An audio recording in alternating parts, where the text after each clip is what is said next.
আমরা যারা প্রভুকে ভালোবাসি আমরা সকলে বাইবেল পড়ি, ঈশ্বরের বাক্য ভালোবাসি তো, বাইবেল পড়ি। আমরা কিভাবে বাইবেল পড়ি? আজকের বিষয়ে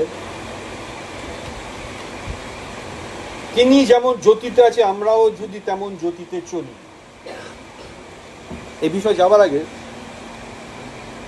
প্রভু দেখাচ্ছেন, প্রভু বলছেন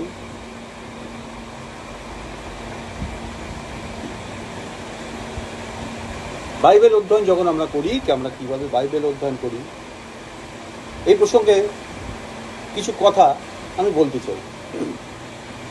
কিছু মানুষ আছে গ্রুপ অফ পিপল, তারা বিশ্বাস করে কেবলমাত্র যে ঈশ্বর হচ্ছেন অনুগ্রহের ঈশ্বর, তারা শুধু অনুগ্রহই বিশ্বাস করে। তারা যখন বাইবেল অধ্যয়ন করে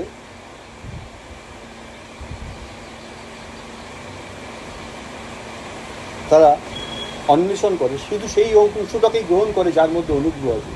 কিন্তু বাইবেলে যখনই স্বর্গরাজ্য সংক্রান্ত কোনো বিষয় থাকে সেটা তারা মনে করে সেটা ইহুদিদের জন্য, সেটা তারা ইহুদিদের উপরে বা ইহুদিদের জন্য ধরে নেয়। আমি কেন কথা বলছি, তুমি যদি তাদের প্রচার শোনো, তাদের লেখা তুমি যদি পড়ো, তাহলে তুমি দেখতে পাবে অবশ্যম্ভাবীভাবে স্বর্গরাজ্য সংক্রান্ত বিষয়গুলোকে তারা অ্যাভয়েড করে, তারা বাদ দেয়। যা কিছু অনুগ্রহ সম্পর্কিত সেগুলোকেই প্রচারের মধ্যে নিয়ে আসে। তারা মনে করে স্বর্গরাজ্য সংক্রান্ত যা কিছু বিষয় সেটা ঈশ্বর জিহুদীদের নির্দেশ করেছে, কিন্তু মণ্ডলী ঈশ্বরের অনুগ্রহের ফল, তাই যা কিছু মণ্ডলীর প্রাপ্য তা হচ্ছে ঈশ্বরের অনুগ্রহ। তাহলে যত কঠিন বিষয় আছে, যত ভারী বিষয় আছে, যে বিষয়গুলো আমাদের কাছ থেকে কিছু ডিমান্ড করে, সেগুলোকে জিহুদীদের দিকে ঠেলে দেয়। কিন্তু যে বিষয়গুলো শুধুই অনুগ্রহ, শুধুই অনুগ্রহ, শুধুই অনুগ্রহ, সেটা মণ্ডলীর জন্য রাখা যায়।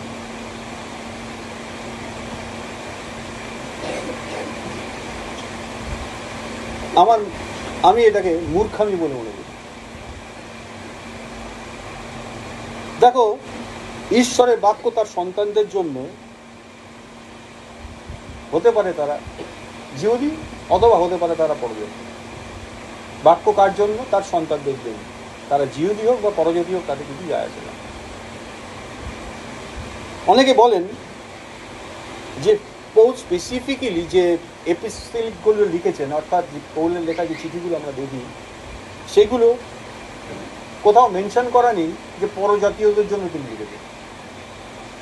তাই তারা ধরে নেয় সেগুলো জিহুদীদের জন্য লেখা। পৌলের লেখাগুলো সব জিহুদীদের উদ্দেশ্যে লেখা।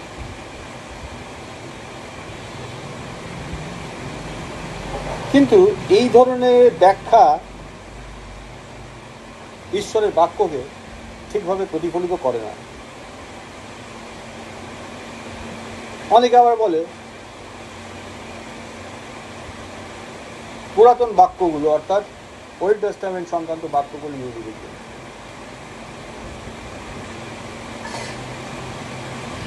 কিন্তু তারা কিভাবে এই কথা বলতে পারে? প্রভু বলছেন যে জয় করে, কাকে বলছে প্রভু? জিহুদীদের, মণ্ডলীকে, সকলকে বলছে। তাহলে জয় করার যদি ব্যাপারই থাকে, তাহলে অনুগ্রহ, শুধুমাত্র অনুগ্রহ নিয়ে পড়ে থাকবো, স্বর্গরাজ্যের সম্বন্ধে আমি সচেতন হব না। আমি ধরে নেবো ওইগুলো সমস্ত জিহুদীদের জন্য বলা হয়েছে। ঈশ্বরের কাছে যখন আমরা এসছি, তার অনুগ্রহই আমাদেরকে বিজয়ী অপেক্ষা বিজয়ী দেবে, আমাদের কিছু বিষয় নেই। তাহলে প্রভু বলতেন না যে জয় করেন তাকে আমি স্বর্গরাজ্যের চাবিগুলি দেব, তোমরা বিজয়ী অপেক্ষাও অধিক বিজয়ী হবে। তার মানে জয় করার কোনো একটা বিষয় থাকে প্রভু যখন বলছেন। তাহলে এই ধরনের কথাবার্তা বোকা বোকা। ঈশ্বরের বাক্য আমাদের দেখিয়ে দেয় এই সম্পর্কে পরিষ্কার এবং নিশ্চিতভাবে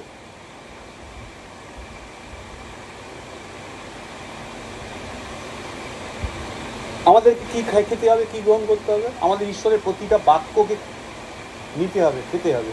সেই বাক্যটা মিষ্টি হোক অথবা তেতো হোক। ঈশ্বরের বাক্য মিষ্টি খেতে হবে, ঈশ্বরের বাক্য তেতো হলে বাদ দিতে হবে, তাই তো? ঈশ্বর বলে তেতো বাক্য ঈশ্বর আমাদের জন্য দিয়েছেন যেটা আমাদের মঙ্গল হয়, মিষ্টি বাক্য আমাদের জন্য দিয়েছেন যেটা আমাদের মঙ্গল হয়। যখন মানুষ অনুগ্রহের সম্পর্কে শোনে তারা খুব খুশি হয়, কিন্তু যখন স্বর্গরাজ্যের সম্বন্ধে শোনে, কেউ যদি তোমার এক গালে চড় মানে তাকে আরেক গাল বাজিয়ে দেয়, কেউ যদি তোমার জামাটা নিতে চায় তাকে তোমার পাজামাটাও দিয়ে দেয়, দুঃখিত হয়, তাই না? এখানে অনুগ্রহ কোথায়? কিন্তু কষ্ট।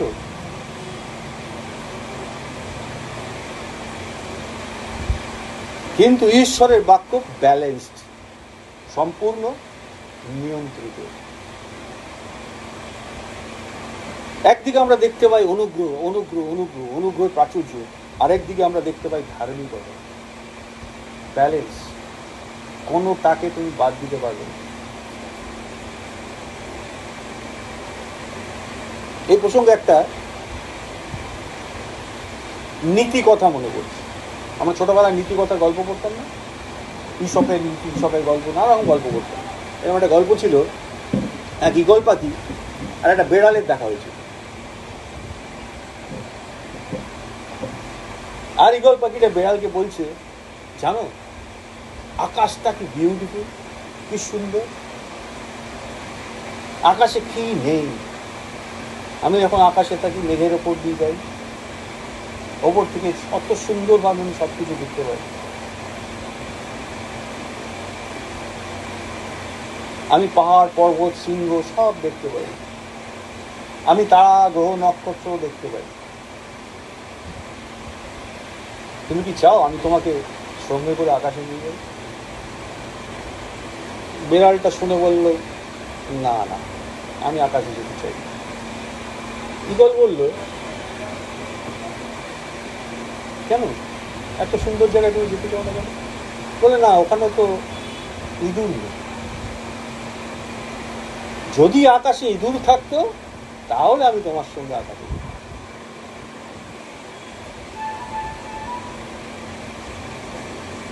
স্বর্গরাজ্য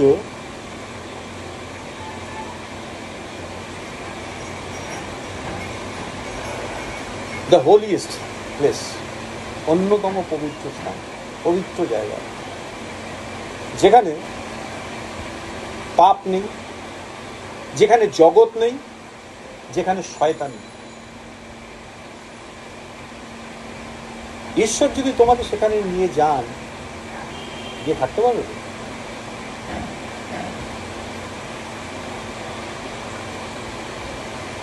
ঈশ্বরের রাজ্যে কি নেই? পাপ নেই, জগৎ নেই, শয়তানও নেই। এবার ঈশ্বর তোমাকে যদি স্বর্গরাজ্যে, তার রাজ্যে নিয়ে যান, তুমি সেখানে গিয়ে থাকতে পারবে? বেড়ালটার মতো বলবে না তো, ইঁদুর নেই ওখানে।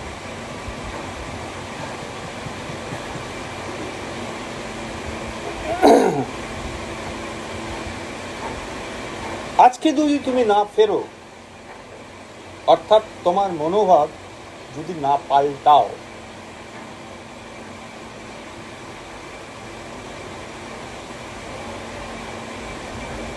আমাদের প্রত্যেকের ক্ষেত্রে প্রযোজ্য, আমরা যদি না ফিরি, না আমাদের মনোভাবকে যদি না পাল্টাই, তাহলে আমাদেরকে অপেক্ষা করতে হবে। কতক্ষণ অপেক্ষা করতে হবে? যতক্ষণ না আমরা ওই স্বর্গরাজ্যে প্রবেশ করার যোগ্য হই। ভাই ভেতরে জায়গা আছে, চলে যাও। আমরা যতক্ষণ না স্বর্গরাজ্যে প্রবেশ করার যোগ্য হই।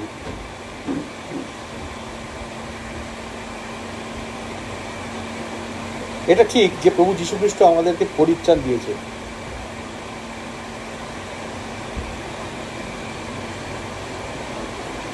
কিন্তু উদ্দেশ্য প্রণোদিতভাবে এটা আমাকে বলতে হচ্ছে যে আমরা পবিত্র আত্মাকে প্রভু যিশুর সেই কাজ যিনি যেটা সম্পন্ন করেছে সেটা আমাদের মধ্যে সম্পাদন করতে দিই না।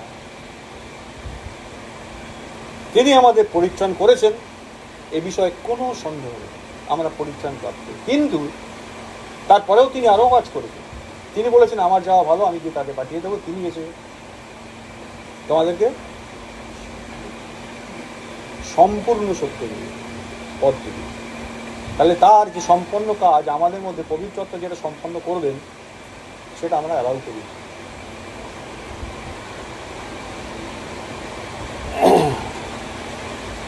আজকে যদি আমরা পবিত্র আত্মাকে আমাদের মধ্যে সেই কাজ সম্পন্ন করতে যদি রাজি না হই, প্রভু যিশুকে যদি আমাদের মধ্যে স্থান না দিই, তাহলে ঈশ্বর আমাদেরকে কি করবেন জানো? প্রচুর প্রহারে প্রহারিত করবেন, মারবেন। চেষ্টাই শ্বাস, বাইবেলে লেখা আছে এমন পুত্রকে যা শাসন হয় না। প্রচুর প্রহারে প্রহারিত হতে হবে যেন প্রভু যীশু খ্রিস্টের যে সমাপ্ত কাজের যে বেনিফিট, যে উপযোগিতা, সেটা আমরা লাভ করতে পারি। তার উদ্দেশ্য কি? তার ইচ্ছা নয় যে একজন বিনষ্ট হয়, হয়ে যাচ্ছে। তাহলে তার উপযোগিতা যাতে আমরা লাভ করতে পারি, তার জন্য পরিত্রাণপ্রাপ্ত ব্যক্তিরা যারা স্বেচ্ছায় রাজি হচ্ছে না, তাদেরকে পিটিয়ে শাসন করে তাদের সেই বেনিফিটটা তাদের জীবনে আনা হবে। যিশু বলছেন আমি তোমাকে কোনো মতে ছাড়বো না, কোনো মতে ত্যাগ করবো না। বাক্যটা আমরা আমাদের মতো করে আমাদের জীবনে নিয়ে ব্যবহার করি, মানে আমি যেরকম চলছি সেভাবেই চলে যাবো, প্রভু আমার সঙ্গে থেকে যাবে। ঈশ্বরের বাক্য সে কথা বলছে না। ঈশ্বরের এতটাই অনুগ্রহ যে আমি যখন খারাপ হয়ে যাচ্ছি তখন তিনি আমাকে ছেড়ে দিচ্ছেন না, ধরে রেখেছেন। আর যখন ধরে রেখেছেন তিনি তো ধার্মিক, অন্যায়ের সঙ্গে তার আপোষ, তাই তিনি কি করবেন? অন্যায় থেকে আমাকে মুক্ত করবেন, তার জন্য কঠোর থেকে কঠোরতর হবে। বাক্য বলছি, আমি বলছি না। ভালো লাগে না কথা, অনুগ্রহ নিয়ে দেবেন, কঠিন বিষয় আছে। বিগত কিছুদিন ধরে এই কথাগুলোই বলে চলেছি, আর আমি নিশ্চিতভাবে জানি সেদিনটা খুব কাছাকাছি এসে পড়েছে যে অনেকেই আমার বিরুদ্ধে উঠে কথা বলবে।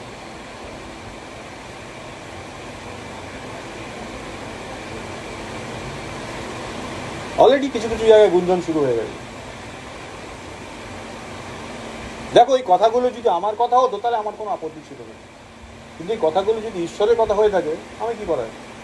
আমি কিছু করতে পারি? মথির সুসমাচার কি আমি লিখেছি? লোকের সুসমাচার আমি লিখেছি? ইব্রিয় পুস্তক আমার লেখা? প্রকাশিত বাক্য কি আমি লিখেছি? কোনো তো আমি লিখি। যদি আমি লিখতাম তাহলে আমি আমার ইচ্ছা মতো করে সুন্দর সুন্দর কথা বসে দিতাম, কিন্তু এখানে তো আমার কোনো হাত নেই, বাক্যটা ঈশ্বরের। এক্ষেত্রে আমি কি করতে পারি? দেখো, ঈশ্বর এই বাক্যগুলোকে বলেছেন এবং তিনি চেয়েছেন এই বাক্যগুলো যেন এই রকমই থাকে।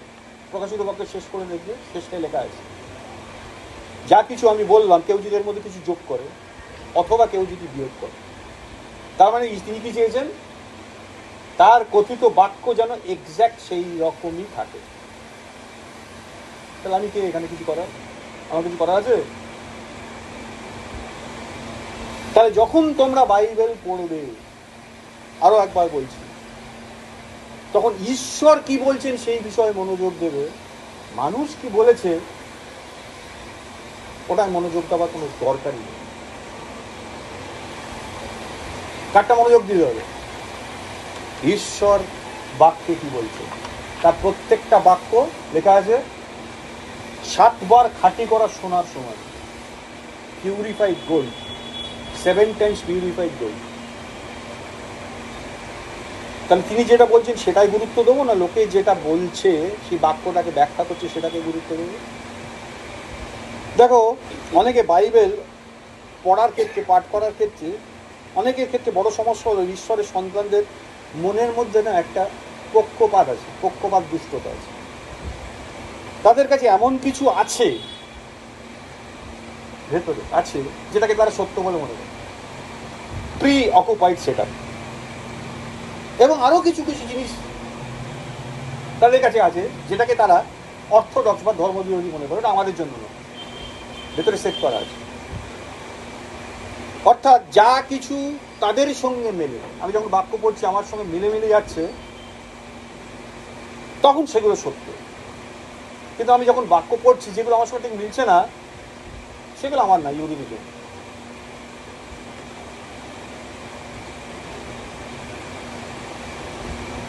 এটাকে বলছে পক্ষপাত দুষ্টতা। এই জন্য যতই কি বলবো শাস্ত্রীয় ভিত্তি থাকুক না কেন, যতই এভিডেন্স থাকুক না কেন ঈশ্বরের বাক্যে, তাদের যে অকুপাইড মাইন্ডের যে চিন্তা ভাবনা, তার উল্টো দিকের অন্য কিছুকে যদি আসে, সেটাকে তারা ধর্মবিরোধী মনে করে। এটা গোঁড়ামি, এটা অর্থোডক্স, এটা আমার জন্য নয়। তাই এরকম যদি কারোর মনোভাব হয়ে থাকে, তাহলে তার জন্য আর কিছু করার নিকার হয়ে গেছে।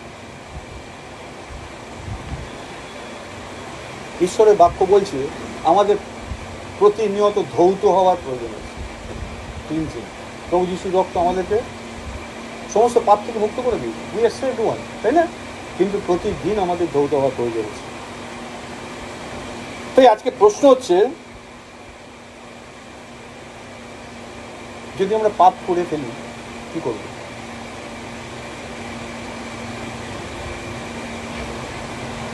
যদি আমরা পাপ করে ফেলি তাহলে কি করব?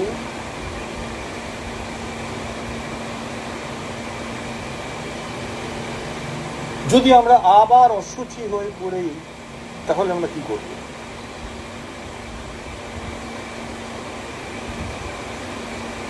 প্রভুর কাছে আসার আগে আমরা জীবনে যা যা ভুল করে দিই, যা যা অন্যায় করি, যা যা পাপ করছি, সব প্রভু যিশু রক্তে তিনি তার মূল্য চুকিয়ে দিয়েছেন, সব ধৌত হয়ে গেছে, সব সূচি হয়ে গেছে।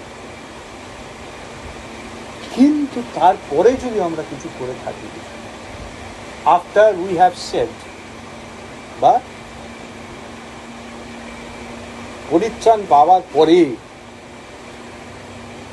যদি আমরা পাপ করে ফেলি, যদি আমরা অশুচি হয়ে যাই,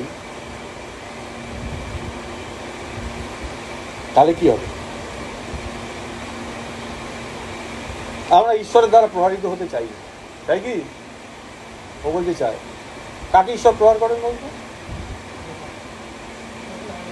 না, প্রভু যিশুকে প্রহার করেছিলেন ঈশ্বর? প্রহার করেছিলেন? প্রভু যিশুকে কি ঈশ্বর প্রহার করেছিলেন? প্রভু যিশুকে ঈশ্বর ভালোবাসতেন? প্রভু যিশুকে ঈশ্বর ভালোবাসতেন? হ্যাঁ, শুধু হ্যাঁ। লেখা আছে তার অদ্বিতীয় পুত্র, তার ইনি আমার প্রিয় পুত্র, ইয়াতেই আমি প্রীত। কি লেভেলে ভালোবাসতেন ঈশ্বর? এক্সট্রিম লেভেলে ভালোবাসতেন, তাই না? তাকে শাস্তি দিতে হয়েছিল, কি প্রহার করতে হয়েছিল? লোকে বলেছিল যে যেন ঈশ্বর কর্তৃক তিনি প্রহারিত। আসলে তিনি তো ঈশ্বর কর্তৃক করেন, ঈশ্বর তাকে কোনোদিন প্রহার করেন। তাহলে ঈশ্বরের সন্তান হলেই তাকে প্রহারিত হতে হবে? Not necessary. কেউ যদি ঈশ্বরের বাধ্যতায় চলে, তার জীবনে প্রহার আসবে না? তো আসবে। যে একটু অবাধ্যতায় চলে তাকে শাসন করে। বাড়িতে অনেক 4টে ছেলে মেয়ে থাকলে একজন বাবা মা খুব বাধ্য, শৃঙ্খলায় চলে, তাকে কোনো শাসন করতে হয় কি? ঠিক সেরকম। কিন্তু আমরা কি করে ফেলেছি? পরিত্রাণ পাওয়ার পরে আমরা একটা ভুল করে ফেলেছি, আমরা পাপ করে ফেলেছি, আমরা অসুচি হয়ে গেছি, কিছু একটা করেছি। তাহলে কি হবে?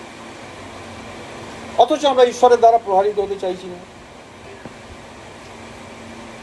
আমরা স্বর্গরাজ্য হারাতেও চাইছি না।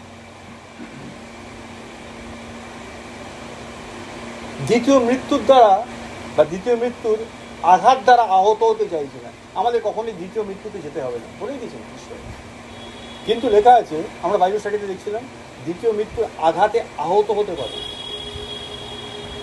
প্রভু যখন বলছিলেন না সেই দাসদের, ওদেরকে বাইরে ফেলে দাও যেখানে রোদনধর্ষণ, অর্থাৎ দ্বিতীয় মৃত্যুর যে আঘাত তার ঘায়ে এসে পড়ে আহত হবে, ইঞ্জি হলে।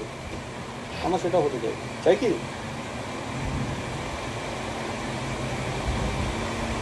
তাহলে ঈশ্বরের কাছে আমরা কি করব? দেখো, এই প্রসঙ্গে 1 জন 2:1 আমরা বিবেচনা করি। 1 জন 2:1, সেখানে বলছে, হে আমার বৎসেরা, ইংরেজি ভার্সন আছে মাই লিটল চিলড্রেন। যখন সম্বোধন করছে মাই লিটল চিলড্রেন, হে আমার বৎসেরা, তোমাদিগকে এই সকল লিখিতেছি যেন তোমরা পাপ না করো। চিলড্রেন অফ গড, ঈশ্বরের সন্তানদেরকে সম্বোধন করছে, এ আমার প্রিয় বৎসের, ইংরাজিতে মাই লিটল চিলড্রেন, তোমাদেরকে লিখছি যেন তোমরা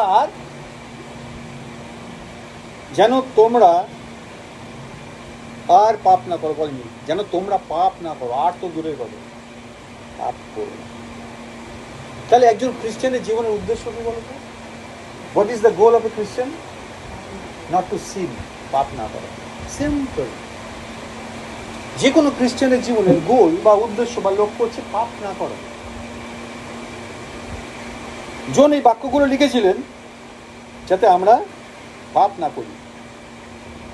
দেখো, according to the status of a খ্রিস্টান হু পজেসেস সামথিং, অর্থাৎ যে কোনো খ্রিস্টানের জীবনে এমন কিছু জিনিস দেওয়া আছে, যে কেউ প্রভুতে এসছে, সে নতুন জন্মপ্রাপ্ত হয়েছে, প্রভু তার মধ্যে নিজে আছেন, পবিত্র আত্মাকে দিয়েছেন, এমন কিছু দেওয়া আছে যার শক্তিতে সে স্বচ্ছন্দে পাপ না করে থাকতে পারে।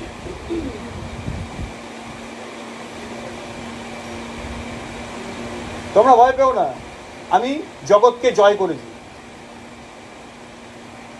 তিনি তোমার মধ্যে আছে। তাহলে তুমি আমি এমন কিছু পজেস করছি, আমাদের মধ্যে এমন কিছু ধরে রেখেছি যার দ্বারা আমরা স্বচ্ছন্দে পাপ না করেই থাকতে পারি, অসুচি না হয়েই থাকতে পারি। পারি না? পারি। কিন্তু দুর্ভাগ্যবশত ইতিহাস সে কথা বলছে, আমাদের জীবন সে কথা বলছে না। বলছে কি? বলছে না। আমরা প্রায়শই পাপ করে দেব, করি।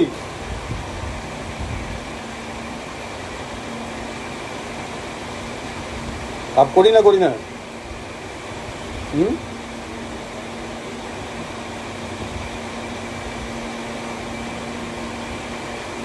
আমার মনে ভাবছি আমি তো ব্যভিচার করিনি, আমি তো নরহত্যা করিনি, ভাবছি। যিশু বলছেন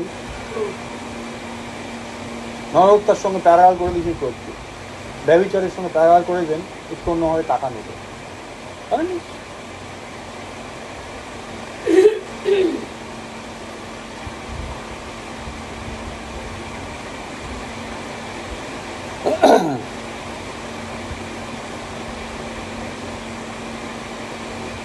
পাপ করার কোনো প্রয়োজন নেই।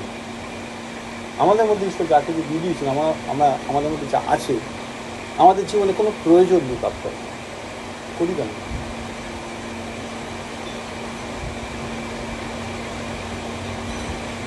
একটা মিথ্যে কথা বলবেন, বলি কেন? কিছু বেনিফিটের জন্য, সহজভাবে বলছি, তাই না? হ্যাঁ, ঈশ্বর বলছেন আমি এমন কিছু দিয়ে দিয়েছি জীবনে, ওই বেনিফিটের কোনো কাজে লাগবে, প্রয়োজনই নেই।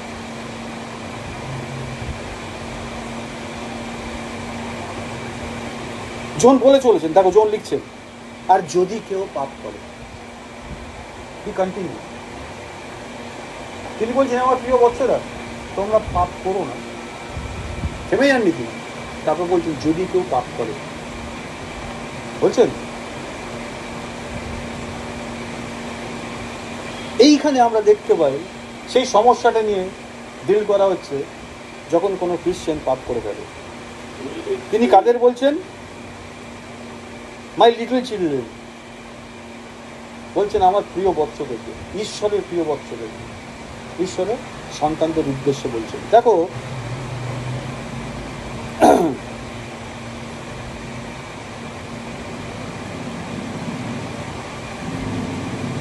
সেই ব্যক্তি যদি পাপ করে ফেলে সে কি করবে?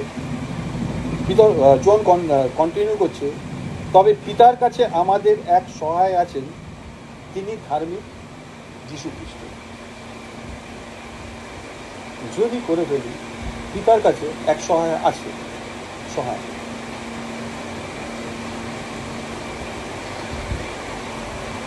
এটা বলছে না যে আমাদের পক্ষে একজন সহায় আছে ঈশ্বরের কাছে, বলছে? হ্যাঁ, ঈশ্বরের কাছে আমাদের পক্ষে এক সহায় আছে, বলছে না?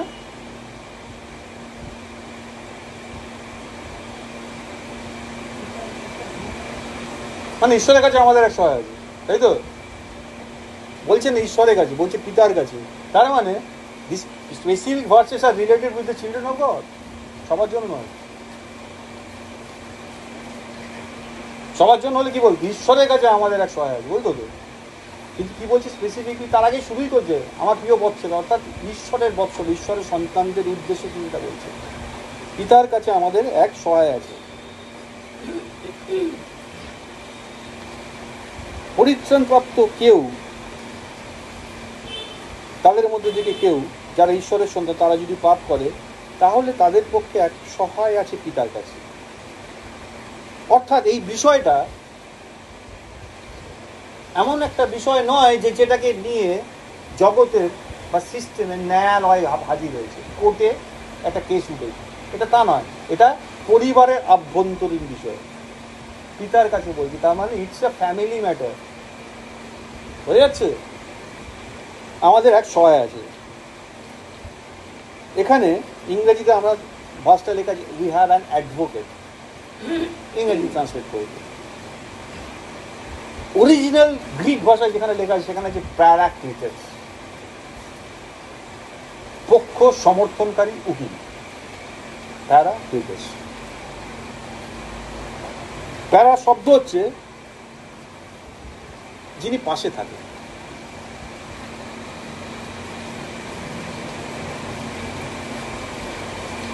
অর্থাৎ আমি আছি, আমার পাশে আরেকজন প্যারা। আমি আছি এখানে, দেখতে পাচ্ছ তো, কিন্তু আমার পাশে একজন আছে। এটা কিরকম বলো তো?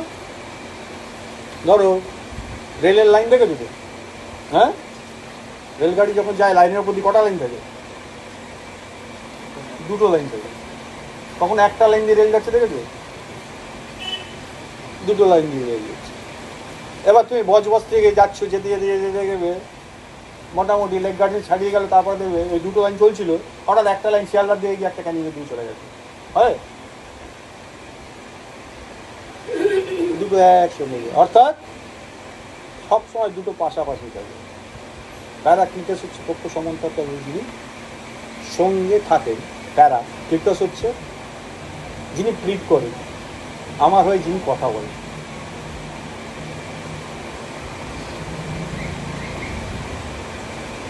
দেখো, সাহায্যকারী আমাদের জীবনে আমরা অনেক সাহায্যকারী পেয়েছি, অনেক ভালো ভালো সাহায্যকারী আছে আমাদের জীবনে। কারো থেকে সাহায্য পাইনি কখনো? মানুষের থেকে পেয়েছি তো, অনেক সাহায্যকারী পেয়েছি ভালো ভালো। কিন্তু কখনো কখনো তারা অনেক দেরিতে এসে উপস্থিত হয়। প্যারাক্লিটাস হচ্ছে এমনই একটা জিনিস, রেল লাইনের মতো, সঙ্গে সঙ্গে সেটে থাকে, দেরির কোনো প্রশ্নই নেই। বোঝা যাচ্ছে কি কিছু? কি বলতে চাইছি? গ্রিক শব্দের অর্থ পক্ষ সমর্থনকারী উকিল, প্যারাক্লিটাস অরিজিনাল শব্দের অর্থ হচ্ছে সেটা সঙ্গে থাকে কন্টিনিউয়ালি।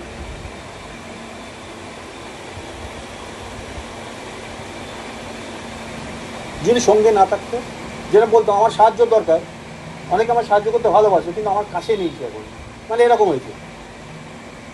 বর্ধমানে প্রচুর চাল উৎপন্ন হয়েছে, এক্সেস খাবার লোক, আর দক্ষিণ চব্বিশ পরগনার বাসন্তীতে দুর্ভিক্ষ চলছে, খাবার নেই। এবার দক্ষিণ চব্বিশ পরগনার লোকটা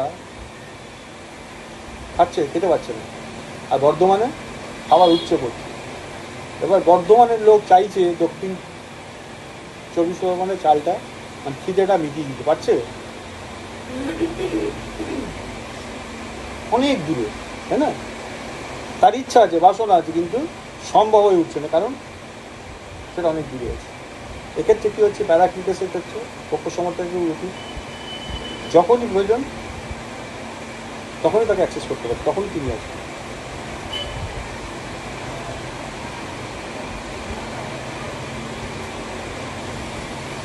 আরেকটা উদাহরণ দিয়ে বলা যেতে পারে, ধরো তুমি আইন কানুন জানো না, আইনের বিষয় তুমি বোঝো না, তাই তো? বেশিরভাগ লোকই তো বোঝে না, আইন বোঝে। আর এক ব্যক্তি তোমার বিরুদ্ধে একটা মামলা করে দিয়ে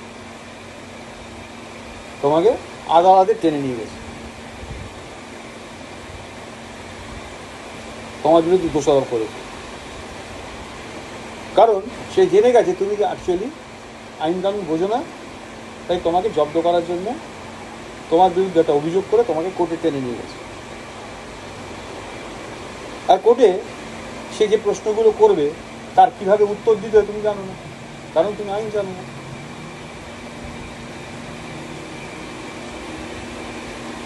এইবার ধরে নাও সেখানে তোমার জন্য একটা প্যারাক্লিট এসেছে, তোমার হয়ে পক্ষ সমর্থনকারী উকিল আছে, অর্থাৎ সেই ব্যক্তি তোমাকে যা প্রশ্ন করা হবে সেই প্রশ্নের উত্তরগুলো সে তোমার হয়ে দেবে। সে কি জানে? আইন জানে।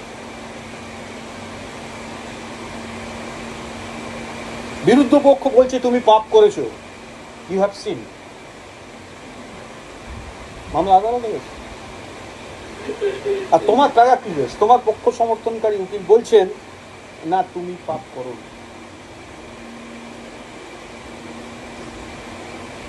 যে পাপের দায়টা তোমার ওপর বিরুদ্ধ পক্ষ চাপাতে চাইছে উনি বলছেন না, ওর কোনো পাপ নেই।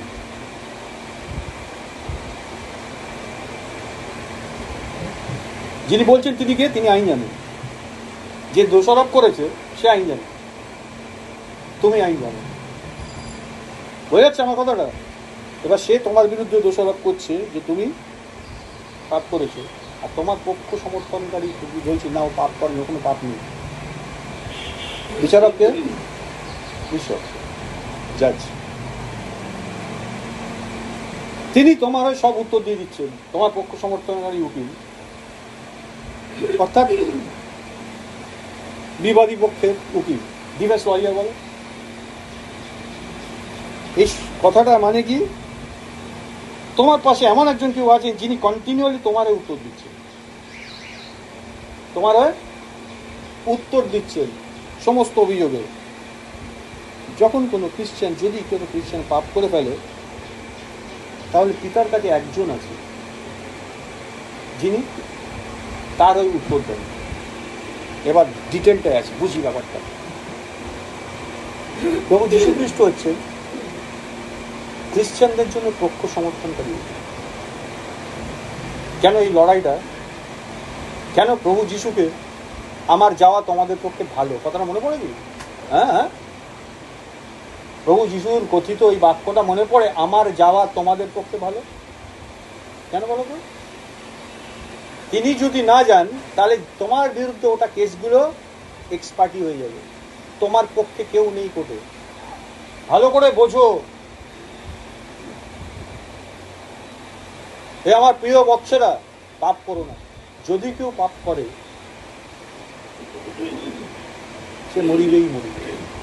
খ্রিস্টানদের ক্ষেত্রে যদি কেউ পাপ করে, একজন পক্ষ সমর্থনকারী উকিল তার দক্ষিণে রয়েছে, ইমিডিয়েটলি প্রেজেন্সে আছে। প্রভু বলেন আমার যাওয়া তোমাদের পক্ষে ভালো, কারণ এই ঘটনাগুলো ঘটবে, এটা রিয়েল ম্যাটার। দেখো, প্রভু যীশু খ্রিস্টের পক্ষ সমর্থনকারী উকিল হিসেবে খ্রিস্টানদের জন্য তিনি কাজ করছেন। তিনি যে পক্ষ সমর্থনকারী উকিল, এই পার্টটা অনলি ফর ক্রিশ্চিয়ানস। আর তিনি যে পরিত্রাতা, সেটা সারা জগতের জন্য, সমস্ত জগতের জন্য তিনি পরিত্রাতা। খ্রিস্টানদের জন্য তিনি পক্ষ সমর্থনকারী উকিল। আচ্ছা, একজন খ্রিস্টান কখন খ্রিস্টান হলো? আগে সে পরিত্রাণ পেয়েছে, তারপর খ্রিস্টান হয়েছে, তাই না? পরিত্রাণ না পেয়ে খ্রিস্টান হয়ে যাবে? আমি কোনোদিন পরিত্রাণ পাইনি ভাবছি আমি খ্রিস্টান হয়? আমি নামধারী খ্রিস্টানদের কথা বলছি, আমি স্ট্র্যাটেজিক কথা বলছি। দেখো, পরিত্রাতা হিসেবে প্রভু যীশু খ্রিস্ট ক্রুশের ওপরে তার যে কাজ ছিল সেটা সম্পন্ন করেছে। আর ইহা সমাপ্ত হলো, লেখা আছে, সারা জগতের পাপের পরিত্রাণের কাজ তিনি সম্পন্ন করেছেন। পাপীদের পাপ ক্ষমা হয়ে গেছে কি দিয়ে? তার মুক্তির মূল্যরূপ বহুমূল্য রক্ত, সে পাপের ক্ষমা হয়েছে ক্রুশের ওপরে। আর খ্রিস্টানদের পাপের ক্ষেত্রে সে পাপগুলোকে ক্ষমা করা হচ্ছে কখন?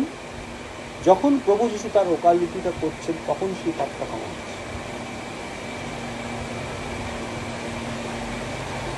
তার অ্যাডভোকেসির কারণে এটা হচ্ছে। আমার যাওয়া তোমাদের পক্ষে ভালো। তিনি গিয়ে আমার পক্ষ সমর্থনকারী, তোমার পক্ষ সমর্থনকারী উকিলে পিতার কাছে রয়েছে। হে আমার প্রিয় বৎসেরা, পাপ করো না, যদি কেউ পাপ করে। কথাগুলো খুব গুরুত্বপূর্ণ। কেন আজকে এই কথা বলছি?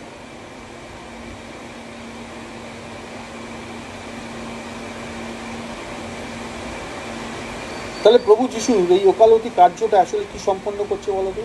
ক্রুশের ওপর তিনি যে কাজ সম্পন্ন করেছিলেন, সেই কাজটাকে ঈশ্বরের কাছে প্রেজেন্ট করে। That work, he present that work before god. তিনি ঈশ্বরকে দেখান প্রভু যিশু কি করেছেন। আর সেই কারণে ঈশ্বর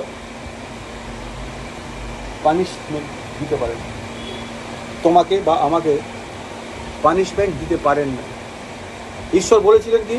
পাপের বেতন যে পাপ করে। ভালো করে শোনো কথাগুলো, ঈশ্বর কন্ট্রাডিক্ট করেন না, ঈশ্বরের বাক্যকে কাটা যায় না। পাপের বেতন মৃত্যু, যে পাপ করে সে, ঈশ্বরের বাক্য কাটা যায় না। এবার খ্রিস্টান পরিত্রাণ পেয়ে গেছে, সে খ্রিস্টান হয়ে গেছে, আর সে কি করেছে? পাপের বেতন। আওয়ার গড ইজ রাইচিয়াস গড, তিনি ধার্মিক ঈশ্বর, তিনি ন্যায়পরায়ণ ঈশ্বর। পাপের বেতন কি হয়ে যাবে? আর ঈশ্বর যে পাপের বেতন মৃত্যুর কথা বলে, সেই মৃত্যু মানে অনন্ত মৃত্যু, এভার লাস্টিং ডেথ, ঈশ্বর বলে দিচ্ছে। এইবার যে এতক্ষণ কথাগুলো বলছিলাম, একজন খ্রিস্টান পাপ করেছে, ইমিডিয়েটলি বিপক্ষ তার বিষয়টা, তার ইস্যুটা, তার বিরুদ্ধে একটা একটা মামলা করে দিয়েছে। বিষয়টা হাজির হয়ে গেছে কোর্টে। কোন কোর্টে হাজির হয়েছে? বিশ্ব ব্রহ্মাণ্ডের সবচেয়ে ন্যায়সঙ্গত আদালতে হাজির হয়েছে, যেখানে কোনো পক্ষপাত থাকে না। বোঝা যাচ্ছে আমার কথাটা? আর বলছে এ করেছে, হয়টা ভয়, এটা ভালো করে বলে রাখতে হবে, ঈশ্বরের কাছে মিথ্যে বলা যায় না। যায়? তুমি কিছু করোনি, তোমার নামে ঈশ্বরের কাছে দোষ দিচ্ছে, হয় কোনোদিন? হয় না। অর্থাৎ বিপক্ষ যখন সেটা নিয়ে প্রেজেন্ট করছে, তার মানে তুমি কিছু, ইউ ডেফিনেটলি ডিড ইট। বোঝা যাচ্ছে? ঈশ্বর কিরকম ঈশ্বর? ধার্মিক, ন্যায়পরায়ণ ঈশ্বর। তার কনস্টিটিউশনে কি লেখা আছে? পাপ করিলে মরিবেই মরিবে, ঠিক আছে? বিচার চলে গেছে। খ্রিস্টান কি করবে? অনন্ত নরকে চলে যাবে। জন বলছেন, যদি কেউ পাপ করে, পিতার কাছে আমাদের এক পক্ষ সমর্থনকারী উকিল আছে। ইমিডিয়েটলি যখনই কেসটা প্লিড হচ্ছে, ইমিডিয়েটলি প্রভু যিশু তার রক্তটাকে প্রেজেন্ট করছে, বলে ওর সমস্ত মূল্য আমি চুকিয়ে দিয়েছি।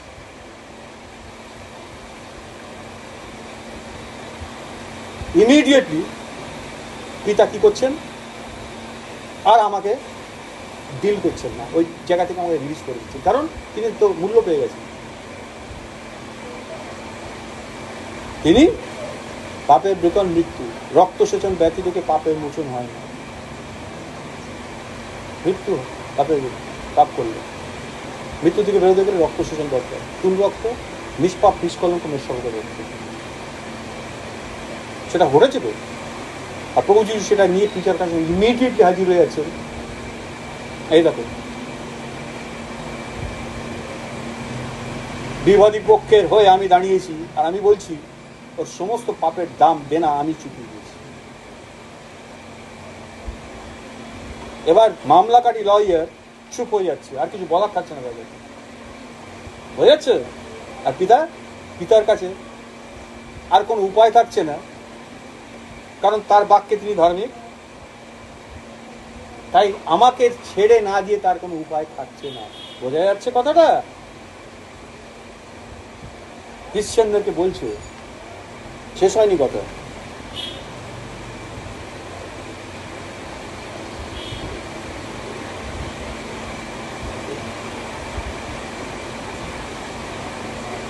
আচ্ছা, কখন তিনি এই ঘটনাটা ঘটাচ্ছে? আগে আমরা পাপ করে ফেলেছি, এবার দিয়ে বললাম প্রভু ভুল হয়ে গেছে, ক্ষমা করো, তাই তো? পাপ করার পরে আমরা বলি প্রভু ভুল হয়ে গেছে, ক্ষমা করো, আর তারপরে এই ঘটনাটা ঘটে।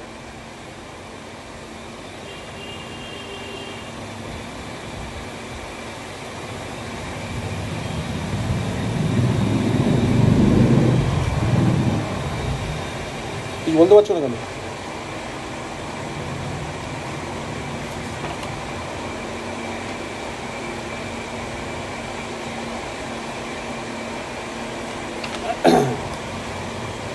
আমি বাইবেলের ওই জায়গাটা পড়ব।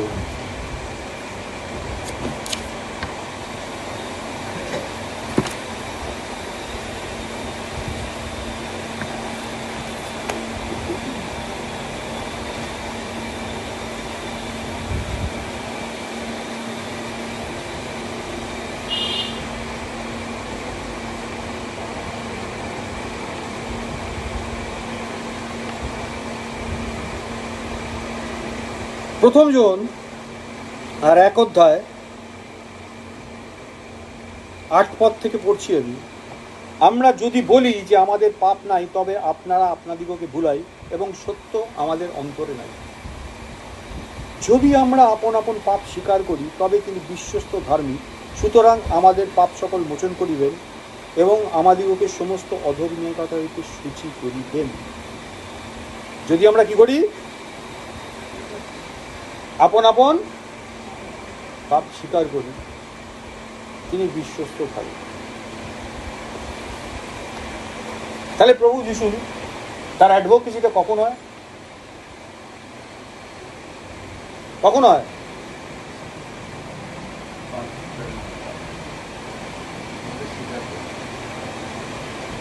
তাই তো বাক্য তাই বলছে। তুমি তোমার পাপ স্বীকার করো বা না করো, প্রভু যিশু তোমার সমস্ত পাপের জন্য, তুমি যেদিন থেকে পৃথিবীর বুকে এসছো আর যেদিন এই পৃথিবী ছেড়ে চলে যাবে, তার মধ্যে তুমি যা যা কিছু ঈশ্বরের বিপক্ষে, লয়ের বিপক্ষে ঘটিয়েছ এবং ঘটাবে, এখনো ঘটাবে, তিনি প্রথম থেকে শেষের বিষয়টা জানেন, তার সমস্ত মূল্য তিনি চুকিয়ে দিয়েছেন। তাহলে তুমি যে পাপটা করেছো, তুমি স্বীকার করো বা না করো, মূল্য চোকানো হয়ে গেছে। হ্যাঁ, এইবার এই জায়গাটা আসছে, এইবার এই কথাটা গুরুত্ব বুঝতে হবে। তাহলে প্রভু কখন অ্যাডভোকেসি করছেন? মনে পড়ে রোমিও 5 অধ্যায় 8 পদ, আর যখন আমরা পাপী ছিলাম তখনও তিনি আমাদের জন্য প্রাণ দিলেন। আমরা পাপ থেকে মন পরিবর্তন করলাম, আর তারপর তিনি বললেন না ঠিক আছে, এ ভালো হয়ে গেল, আর করবে না বলছে, এবার আমি মরি গিয়ে। তাই কি হয়েছে? যখন আমরা পাপী ছিলাম তখনও তিনি আমাদের জন্য বললেন। ঠিক একইভাবে এটা এমন নয় প্রথমবারে পরিত্রাণের ক্ষেত্রে এই কথাটা প্রযোজ্য, যখন আমরা পাপী ছিলাম তখনও তিনি আমাদের জন্য মরলেন, সেটা আমরা পরিত্রাণ পাই। খ্রিস্টানদের ক্ষেত্রে একইভাবে প্রযোজ্য। যখন আমি মন ফিরেছি তখন তিনি আমাদের ক্ষমা করলেন, যখন আমি পাপ স্বীকার করলাম তখন তিনি ক্ষমা করলেন, তা নয় যখন আমি পাপ করেছি তৎক্ষণাৎ সেটা ক্ষমা হয়ে গেল। বাহ, দারুণ জিনিস শেখাচ্ছেন তো আজকে, কাল থেকে তো চিন্তা নেই। প্রভু কি বলছেন তিনি? যখনই আমি পাপ করে ফেললাম, তাই জন বলছিল যদি কেউ পাপ করে তাহলে পিতার কাছে আমাদের এক সহায় আছে।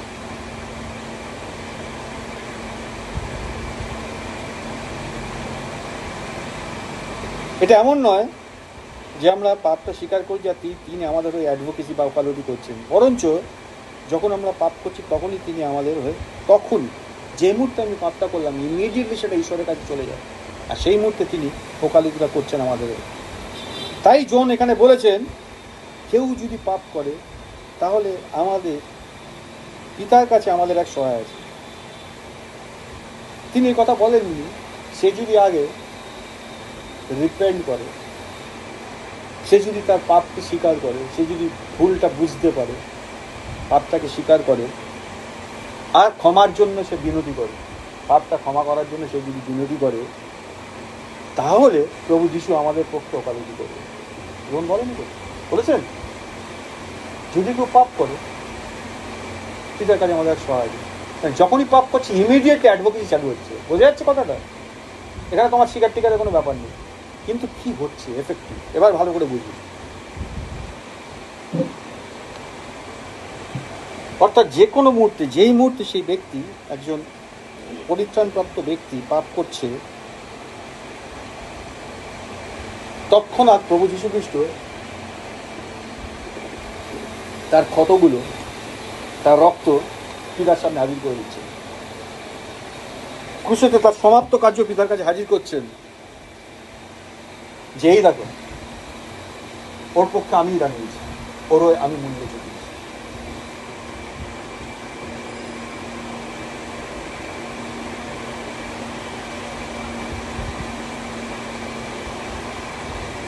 তাই তিনি যখনই আমরা ঘটনা ঘটাচ্ছি, তিনি আমাদের ট্রিট করছেন, তিনি আমাদের হাজির হয়ে যাচ্ছেন। পরবর্তীকালে আমরা হয়তো রিপেন্ট করি, আমরা আমাদের পাপ স্বীকার করি এবং ক্ষমা চাই পরবর্তীকালে। কিন্তু ঘটনাটা কখন ঘটে? ইমিডিয়েট ঘটে। ইভেন আমি যখন বুঝতেও পারি না যে আমি পাপ করে ফেললাম, ইমিডিয়েটলি অ্যাডভোকেসি হয়ে যায়। পরে যখন বুঝতে পারি, হয়তো আমরা রিপেন্ট করি।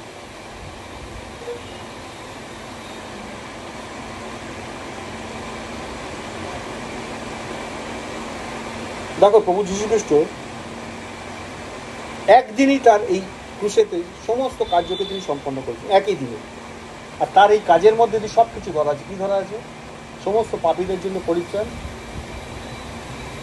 আর তারপরে যারা পরিত্রাণ প্রাপ্ত হবে তারা যাই ভুল চুপ করবে তার মূল্য দেওয়া। হয়ে যাচ্ছে কথাটা? কারণ তিনি আমাদের সমস্ত ঋণ শোধ করে দিয়েছে।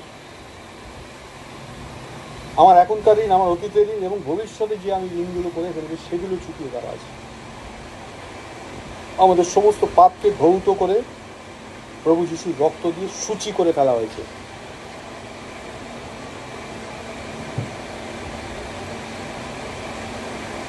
ফিরে আসি প্রথম জন 1:7। তিনি আমাদের পক্ষ সমর্থনকারী উকিল। আচ্ছা, আমাদের কি করণীয়? What we should do? আমাদের পাপ করা হয়েছে, তাই তো? বলছে, হে আমার প্রিয় বৎসরা, পাপ করো না, বলছে তো। যদি কেউ করে, সম্ভাবনা কিছু করে ফেলেছে, তাহলে আমাদের হয়ে প্রভু অ্যাডভোকেসি করছে। আমাদের কি করার আছে? কিছু করার আছে তো? কি করার আছে দেখি। প্রথম জন 1:7 বলছেন, কিন্তু তিনি যেমন জ্যোতিতে আছেন, আমরাও যদি তেমন জ্যোতিতে জীবন কাটাই, জ্যোতিতে চলি, মানে জ্যোতিতে জীবন কাটাই, তবে পরস্পর আমাদের সহভাগিতা আছে, এবং তাহার পুত্র যিশুর রক্ত আমাদিগকে সমস্ত পাপ হইতে সূচি করে। কখন ঘটছে ব্যাপারটা? তাহলে আমাদের পাঠটা আবার দেখি। এতক্ষণ তার পাঠ বলে দিলাম, এইবার হলো আমাদের পাঠ। কখন প্রভু যীশু খ্রিস্ট কি করলেন? যে মুহূর্তে কোনো খ্রিস্টান, কোনো পরিত্রাণপ্রাপ্ত ব্যক্তি পাপ করে ফেললে, ইমিডিয়েটলি সেটা হয়ে ট্রিট করা হয়ে গেল, ইমিডিয়েটলি সেটা সেটেল করছে। কিন্তু সেই সেটেলমেন্টের এফেক্ট আমার জীবনে হবে কি হবে না, ডিপেন্ড করছে এই কাজ করে। কাজটা কি বলছে? কিন্তু তিনি যেমন জ্যোতিতে আছেন, আমরাও যদি তেমন জ্যোতিতে চলি। প্রপার ট্রান্সলেশন হচ্ছে, আমরাও যদি তেমন জ্যোতিতে আমাদের জীবন কাটাই, তবে পরস্পর আমাদের সহভাগিতা আছে, তাহলে এই শেয়ারিংটা চলতে পারে। এবং তখনই কেবলমাত্র তার পুত্র প্রভু যীশু খ্রিস্টের রক্ত আমাদেরকে সমস্ত পাপ থেকে ক্লিন করতে পারে, সূচি করতে পারে। Otherwise not. ক্লিয়ার কথাটা? অর্থাৎ আমি যদি সেই জ্যোতিতে জীবন না কাটাই, তাহলে এটা আমার উপর এফেক্টেড হচ্ছে না। কিভাবে? ঈশ্বরের বাক্য কি বলছে। আচ্ছা, জ্যোতিতে চলা, জ্যোতিতে জীবন কাটানো বলতে এখানে ঈশ্বর কি বোঝাতে চাইছে? মানুষ ভাবে জ্যোতিতে জীবন কাটানোর অর্থ হচ্ছে জীবনে কোনো পাপ থাকে, সিনলেস, পবিত্রতায় জীবন কাটে, তাই তো? তিনি যেমন জ্যোতিতে আছেন, তিনি কেমন? ঈশ্বর কেমন?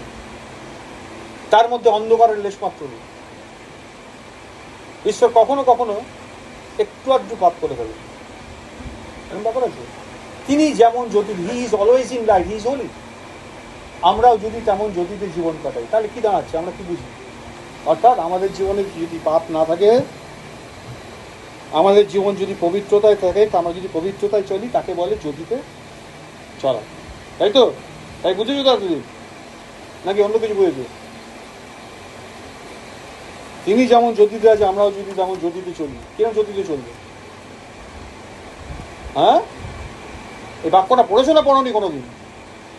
অর্থ কি?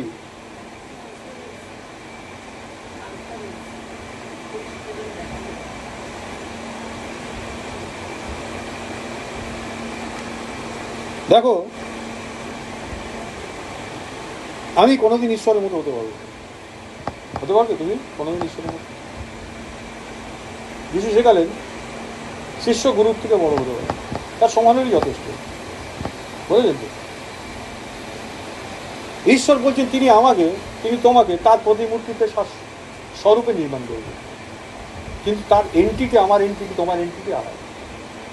তুমি তার কাছাকাছি, তার সমরূপ হতে পারবে, কিন্তু তা কখনোই তাকে ওভারটেক করতে পারবে না। কেন হয় না? তাহলে তিনি যেমন জ্যোতিতে আছেন,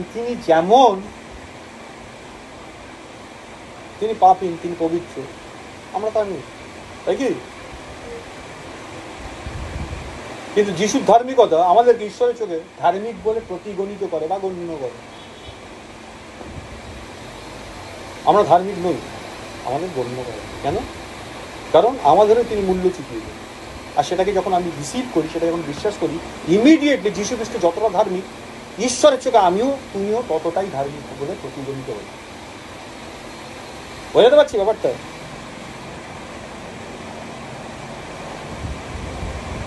তাহলে জ্যোতিতে চলা বলতে কি বোঝাচ্ছে? এটা এখানে এটা বলেনি ঈশ্বর এক্স্যাক্টলি যেমন, তুমি যদি এক্স্যাক্টলি তেমনই হয়ে যায়,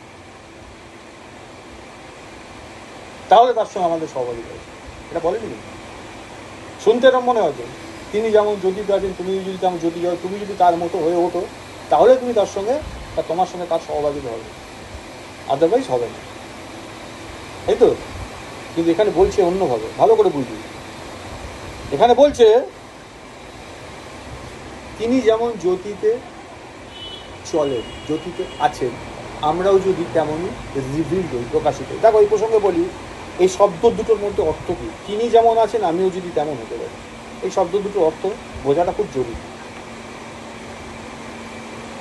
এই এখানে আমরা আমাদের যে মিটিংটা হচ্ছে, সারমানটা হচ্ছে, সানডে সার্ভিস হচ্ছে, ঘরের মধ্যে আমরা কি দেখতে পাচ্ছি? এখানে একটা বাল্ব আছে, ওখানে একটা বাল্ব আছে, দুটো আলো লাইট আছে। এই ঘরের জায়গা ছোট হওয়ার জন্য ওইখানে সিঁড়িতেও কিছু লোক বসে আছে, ওখানে একটা আলো নেই।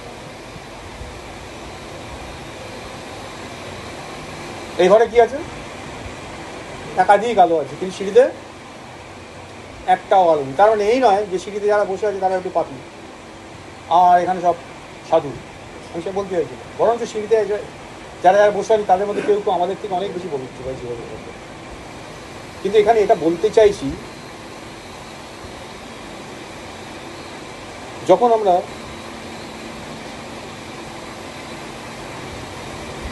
এই আলোতে বসে থাকি, অর্থাৎ আমরা সব কিছু কি দেখতে পাই? আলোতে কি হয়? যা কিছু এখানে আছে সব কিছু স্পষ্ট দেখতে পাই, পাচ্ছি না? হ্যাঁ, কিন্তু যেখানে যে আছে সেখানে যদি আলো না থাকে, তাহলে সে কিছু স্পষ্ট দেখতে পায়। ঈশ্বর জ্যোতিতে আছেন মানে বোঝো, ঈশ্বরকে স্পষ্ট দেখা যাচ্ছে। ঈশ্বরকে দেখতে পাবো। কোনো কিছু আলোতে থাকার মানে কি? এটা যদি পুরো লক সিল করে দিই, একদম ঘরটা, এক ফোঁটা আলো যদি না ঢুকতে দিই, আর হাতে করে যদি এটা তুলি, তোমরা দেখতে পাবে?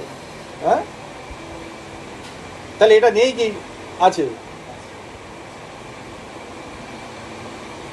আছে তো হয়তো, কিন্তু দেখা যাচ্ছে না। আমরা বাইবেলের ঈশ্বরকে কিভাবে আমরা দেখেছি? বাক্য বলছেন তিনি কিরকম? তিনি নিজেকে অন্ধকারে আবৃত করে রাখেন। আদি পুস্তক মনে করছি,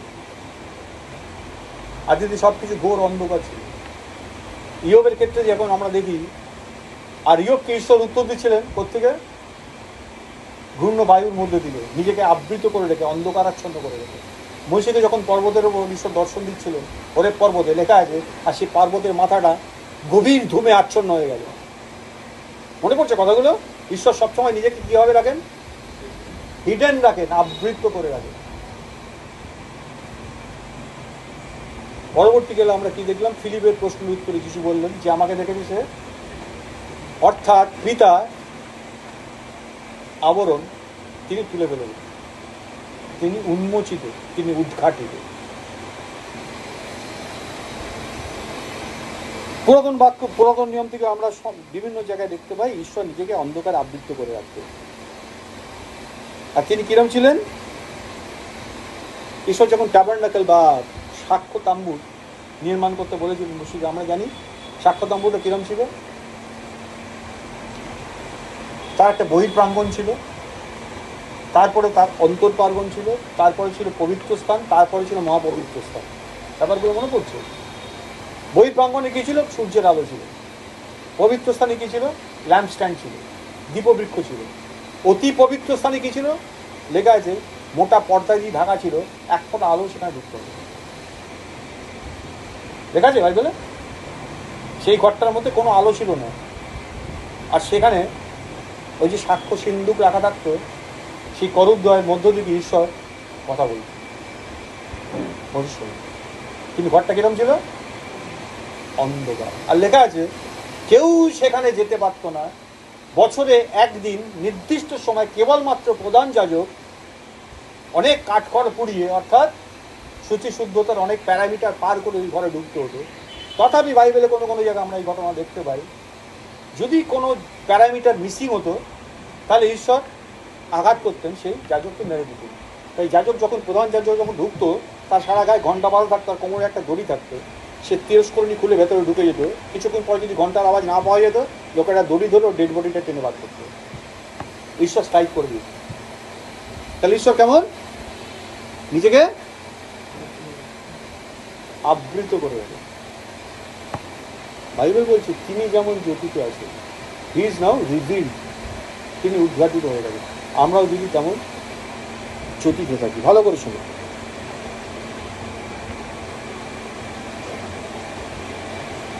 আজকে আমাদের ঈশ্বর, প্রকাশিত ঈশ্বর, তিনি ম্যানিফেস্টেড হয়েছেন, তিনি প্রকাশিত হচ্ছেন নাসরিত যীশু খ্রিস্টের মধ্যে। যে আমাকে দেখেছে সে পিতাকে দেখেছে। তাহলে ঈশ্বর এখন কোথায় আছেন? ঈশ্বর এখন আলোতে আছেন, পরিষ্কার তাকে দেখা যায়। তিনি কেমন, তার স্বভাব কেমন, তিনি কীভাবে ভাবেন, কীভাবে বলেন, জানা যায় না। তার সব কিছু এখন উন্মোচিত না তিনি ঢেকে রেখেছেন নিজেকে? Everything is revealed. আজকে যখন তুমি ঈশ্বরকে দেখতে পাও, দেখো, তুমি বলতে পারো হ্যাঁ হি ইজ গড। অসুবিধা হয় না, কারণ তার সম্বন্ধে প্রকাশ হয়ে গেছে, আর তুমি তাকে দেখলেই চিনতে পারো। আমার মেসের আমার রব জানে, চিনতে পারো না? চিনতে পারো। নাসরিত যীশু খ্রিস্টের সম্বন্ধে যে সুসমাচার, সেটা হচ্ছে ঈশ্বরের প্রকাশ। তাহলে সুসমাচারের যে আলো, তার মধ্যে দিয়ে ঈশ্বর নিজেকে প্রকাশ করেছে। যখন সেই সুসমাচার আলো প্রকাশিত হয়, তখন আমরা ঈশ্বরকে দেখতে পাই। আমরা কোথায় থেকে কীভাবে ঈশ্বরকে দেখি? From the word of God, ঈশ্বরের বাক্যের মধ্যে থেকে, সুসমাচারের মধ্যে থেকে আমরা ঈশ্বরকে দেখতে পাই।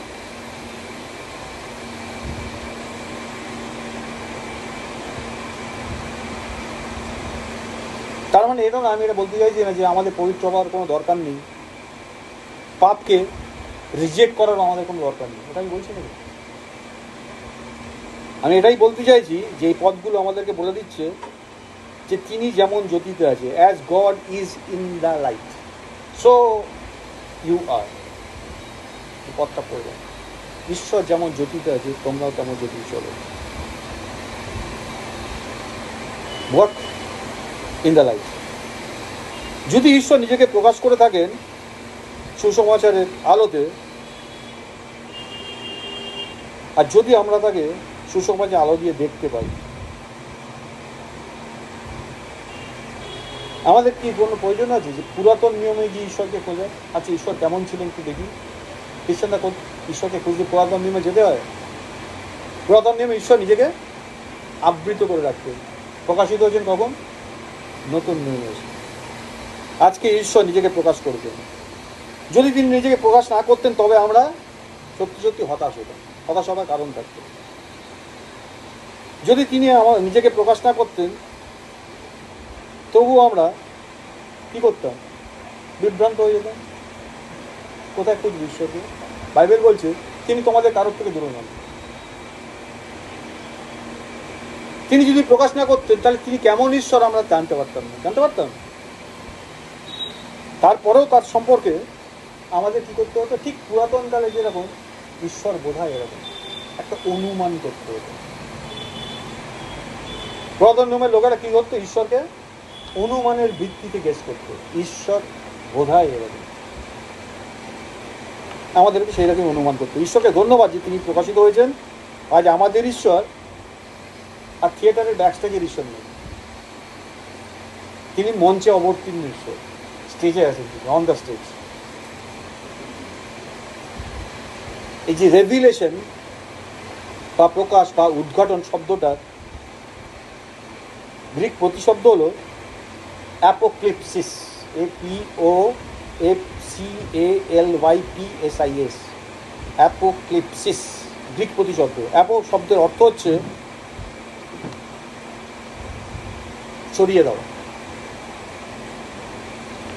আর ক্লিপসিস শব্দের অর্থ হচ্ছে আবরণ,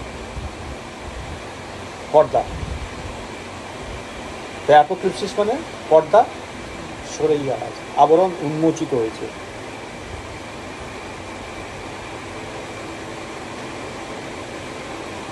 থিয়েটার দেখেছো কেউ? নাটক, যাত্রা, থিয়েটার। স্টেজে কিরকম হয়? স্টেজের উপর একটা মোটা পর্দা থাকে, তোমরা স্টেজের এরপরে বসে থাকি আমরা দর্শকেরা, আর পর্দাটা দেওয়া থাকে। পর্দা ঠিক ওখানটা কি হচ্ছে আমরা বুঝতে পারি না, বুঝতে পারি। তারপর যখন পর্দাটা খোলে তখন ওই মঞ্চে কি হচ্ছে, কি কি আছে আমরা দেখতে পাই। আর এখন প্রভু যীশু খ্রিস্ট ক্রুশারোপিত হওয়ার পর কি লেখা আছে? সেই যে অতি পবিত্র স্থান, মহাপবিত্র স্থানের পর্দাটা ওপর থেকে নিচ অবধি অপ্রকাশিত ঈশ্বর কি হলেন? প্রকাশিত হয়ে গেলেন। এইবার মূল পয়েন্টে আসি। তিনি যেমন জ্যোতিতে আছেন, আমরাও যদি তেমন জ্যোতিতে চলতে আসতে বিষয় হচ্ছে, আমরা কথা থেকে শুরু করেছি, কোথায় এসেছি দেখো। বাক্য কি বললো এক্ষুনি আমরা বললাম, প্রথম জন তার 1 অধ্যায় আর 9 পদে ছিল, আমরা যদি আপন আপন পাপ স্বীকার করি তিনি বিশ্বস্ত ভালো। তাহলে কনফেশনের মধ্যে দিয়ে, স্বীকারোক্তির মধ্যে দিয়ে ক্ষমার একটা বিষয় আছে। ঈশ্বরের এই দিকটাকে আমরা উপেক্ষা করতে পারি। এতক্ষণ যেটা দেখছিলাম প্রভু যিশুর অ্যাডভোকেসির দিকটা, তাই না? যেই মুহূর্তে কোনো একটা খ্রিস্টান কোনো একটা ভুল করে ফেলে, ইমিডিয়েটলি প্রভু তার হয়ে ওকালতি করেন, অ্যাডভোকেসি করেন পিতার সামনে। তাহলে ঈশ্বরের যে এই দিকটা আমরা উপেক্ষা করতে পারি না। কিন্তু কিন্তু কিন্তু আমাদের দিকটাও আমরা ভুলে যেতে পারি। We have something to do. এটা ঠিক যে প্রভু যদি তার সমাপ্ত কার্য, তার রক্ত ঈশ্বরের সামনে প্রেজেন্ট করে দিচ্ছে, কিন্তু যদি আমরা ইন্টেনশনালি, এই কথাটা খুব গুরুত্বপূর্ণ, যদি আমরা ইচ্ছাকৃতভাবে নাম্বার 1, ক্রমাগতভাবে নাম্বার 2, এবং অনুতাপ, প্রত্যাখ্যান অথবা আমাদের পাপের মোকাবিলা করার একটা প্রবণতা ছাড়াই পাপ করি, তাহলে প্রভুর রক্ত আমাদের জন্য তার প্রভাব এবং কার্যকারিতা লুজ করে ফেলবে, হারিয়ে ফেলবে। খ্রিস্টানদের বলছি, এতক্ষণ শুনলাম তো, তাহলে পুরোটাই অনুগ্রহ, কত সুন্দরভাবে কাজ হচ্ছে। মানুষ পরিত্রাণ পেয়ে প্রভু ঈশ্বরের কাছে রাজ্যে ঢুকে গেছে, অনন্তকালের জন্য পরিত্রাণ সেটেল হয়ে গেছে। তারপর সে প্রভুকে গ্রহণ করছে, খ্রিস্টান হয়ে গেছে। তারপরেও সে পাপ করছে, আর প্রভু ইমিডিয়েটলি তার রক্ত বারবার অ্যাপিয়ার করছেন পিতার সামনে।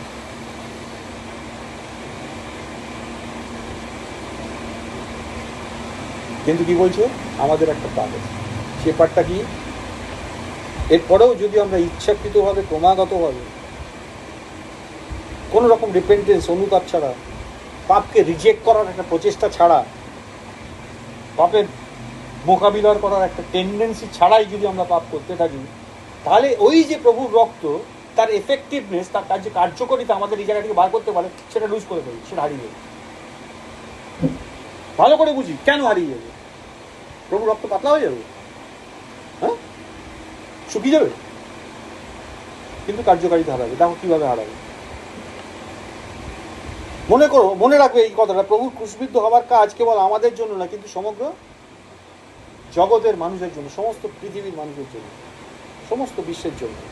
প্রভু যিশুর একটা কাজ, এই একটা কাজ সমস্ত কিছুকে ইনক্লুড করেছে, সকলকে অন্তর্গত করেছে। কিন্তু প্রভুর এই কাজের জন্য, বা প্রভুর এই কাজ শুধুমাত্র তাদের মধ্যেই উপলব্ধ করা যেতে পারে যারা তাকে বিশ্বাস করে। তাহলে প্রভুর রক্ত ক্রুশের উপরে সারা বিশ্বের জন্য, সারা বিশ্বের পাপের ক্ষমার জন্য তো প্রভুর রক্তটা। কিন্তু কাদের জীবনে সেইটা এফেক্টিভ হয়? কেবলমাত্র যারা তাকে বিশ্বাস করে। কারণ ঈশ্বর জগৎকে এমন প্রেম করলেন যে তার একজাত পুত্রকে দিলেন, যেন যে কেউ তাদের বিশ্বাস করে সে বিনষ্ট হয়, কিন্তু অনন্ত যুবক হয়। লাখটা কার জন্য দিয়েছিলেন? বিশ্বাসীদের জন্য, হ্যাঁ, সকলের জন্য। কাদের উপর এফেক্টিভ হলো? ভালো করে শুনি। নাম্বার ওয়ান, ফার্স্ট পার্ট গেল। দেখো খ্রিস্টের এই অ্যাডভোকেসির কাজটা যেটা বলছিলাম, যদি খ্রিস্টান কেউ পাপ করে, আমাদের পক্ষে এক পক্ষ সমর্থনকারী সহায় বা উকিল আছেন, বললাম এক্ষুনি। এটাও নীতিগত দিক থেকে তার অ্যাডভোকেসির এই পার্টটাও একই নীতিগত দিক। তিনি সকল খ্রিস্টানদের জন্য ইমিডিয়েটলি এটা করছে, কিন্তু এফেক্টিভনেসটা সারা পৃথিবীর পাপের জন্য তিনি বলে হয়েছিলেন। এফেক্টিভনেসটা শুধুমাত্র যারা বিশ্বাস করছিল তাদের উপর।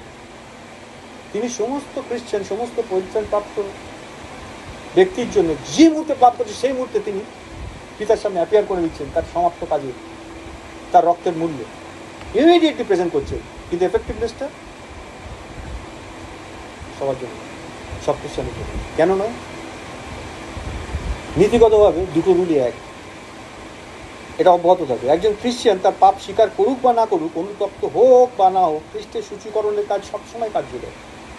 তার ক্লিনজিং, তার ব্লাড আমাদের সমস্ত পাপ থেকে সূচি করে, এটা অলওয়েজ এফেক্টিভ, সবসময় কার্যকর। কিন্তু বিশ্বাসীদের মধ্যে কিভাবে এটা বাস্তবায়িত হবে, সেটা একটা সমস্যা। প্রথম যখন 1:7 আমরা পড়লাম যে খ্রিস্টের রক্ত, তিনি যেমন যদিতে আছে, আমরাও যদি তেমন যদিতে চলি, তাহলে পরস্পর আমাদের সহভাগিতা আছে।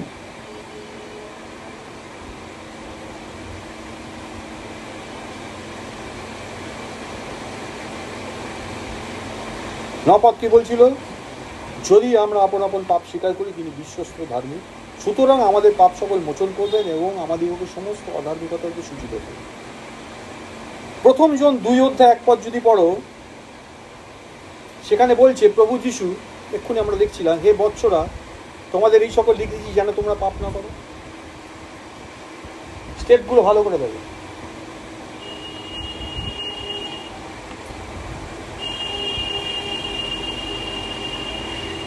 যদি কেউ পড়ে গেলে, পাপ করে ফেলে, তাহলে আমাদের কাছে এক পক্ষ সমর্থনকারী, পিতার কাছে আমাদের এক পক্ষ সমর্থনকারী মিলবে। কিন্তু প্রথম জন 1:9 আমাদের কিসে গেল?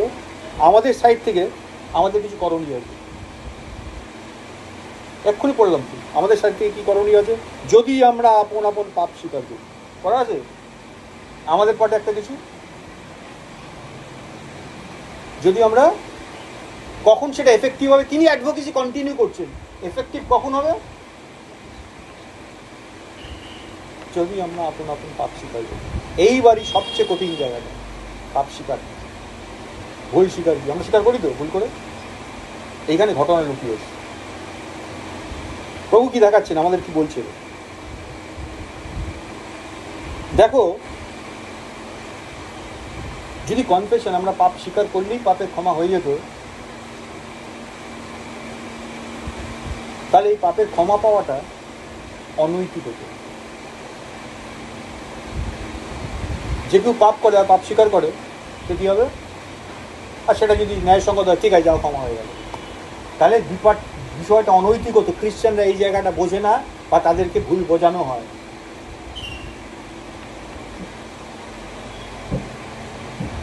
আমি পাপ করলাম আর স্বীকার করলাম ভুল হয়ে গেছে আর পাপে ক্ষমা হয়ে গেল। যদি ব্যাপারটা এমন হতো তাহলে বিষয়টা পুরোটাই অনৈতিক হতো, অধার্মিকতার একটা কাজ হতো। কেন বলছি এই কথাটা?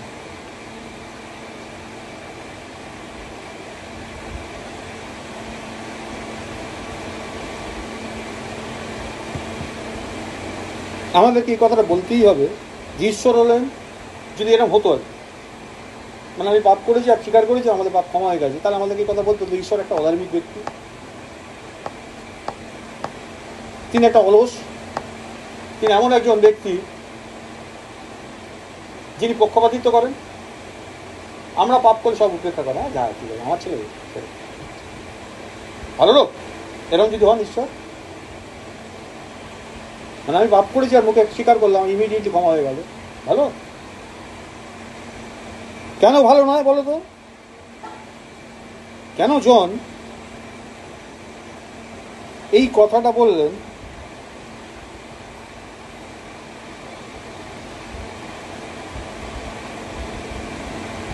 আর যদি কেউ পাপ করে তবে পিতার কাছে আমাদের এক সহায় আছেন, তিনি ধার্মিক, যীশু খ্রিস্ট। বলেনি তিনি যীশু খ্রিস্ট, কি বলেছে? He is রাইচিয়াস। রাইচিয়াস শব্দের অর্থ বোঝে? যিনি অন্যায্য কোনো কিছু কোনোদিন করতে পারবেন না।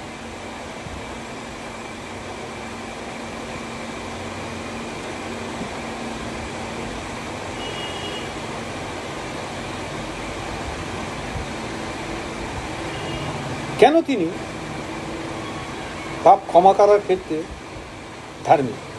তার কারণ প্রভু যীশু খ্রিস্ট আমাদের পক্ষ সমর্থনকারী উকিল, তার রক্ত আমাদেরকে সমস্ত পাপ থেকে সূচি করে। আমাদের সমস্ত পাপকে জাজ করা বা বিচার করা হয়ে গেছে। পাপের বেতন কি? That has been judged. আমাদের সমস্ত পাপকে বিচার করে মৃত্যুদণ্ড দেওয়া হয়েছে প্রভু যিশুর উপরে, হয়েছে?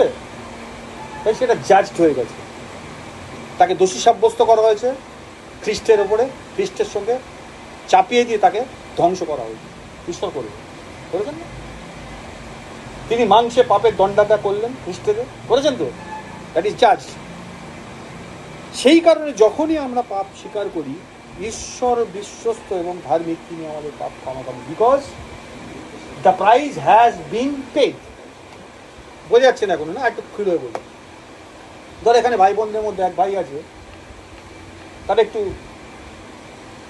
অসুবিধা হয়েছে, অর্থাৎ সে একদিন এক ভাইয়ের থেকে 100 টাকা ঠিক করে সরিয়ে দিল।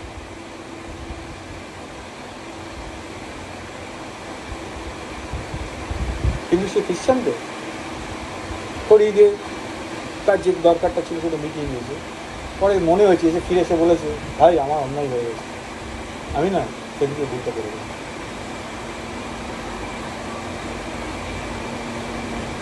তাহলে ওই ভাই কি করবে? কি করা উচিত? হ্যাঁ, পিতা বলেছে আমার ভাই যদি আমার বিরুদ্ধে পাপ করে কতবার ক্ষমা করবো? 7 বার। 7 বার ক্ষমা করবো? যদি মানে 7 গুণ 70 বার। সে যদি পাপ করে আর আমার কাছে ফিরে আসে, কতবার ক্ষমা করবো? 7 বার। 7 গুণ 70। বাহ, পাপ তো শিখিয়ে দিয়েছে, ভালো জিনিস। কে বলেছে ক্ষমা দেবে? ভাই বলে ঠিক আছে। আবার কিছুদিন গেছে, আবার আরেকজনের থেকে টাকা সরে গেল, কাজটা মিটে গেছে, এসে বলছে ভাই ভুল হয়ে গেছে, জানো তো আমি তোমার থেকে এইটা করে ফেলেছি, আবার ক্ষমা করবে।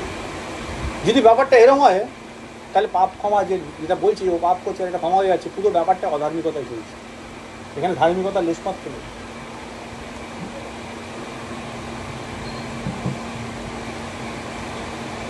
কেন বলছি কথাটা?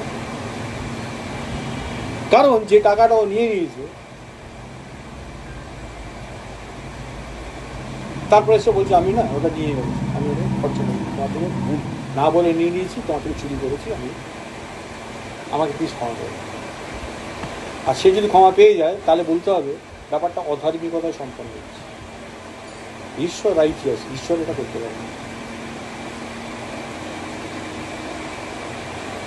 কখন ক্ষমা হয় বলতো? ধরো ওর থেকে এইভাবে টাকাটা নিয়ে তারপর অনুভব করে এসে ওকে বলেছে, আর আমি এখানে পাঁচজি ওখানে যাজক বলে যাই হোক, ব্যাপারটা আমাদের মধ্যে রয়েছে, তিনজনে উপস্থিত আছে, এসে বললে যে আমি এই জিনিসটা করে ফেলি, প্লিজ। সেই অপব্যয় পুত্র মনে আছে, বাবাকে বলছে আমি তোমার বিরুদ্ধে, ঈশ্বরের বিরুদ্ধে, স্বর্গের ঈশ্বরের বিরুদ্ধে পাপ করেছি। তো পাস্টারের কাছে ওকে নিয়ে এসে বলছে আমি এটা করে ফেলেছি। তখন পাস্টার কি করলেন, যাওয়ার করুন ওকে বললেন। আর ও জ্বলে যাওয়ার পর ওকে যে টাকাটা নিয়েছিল সেই টাকাটা পাস্টারকে দিয়ে দিল।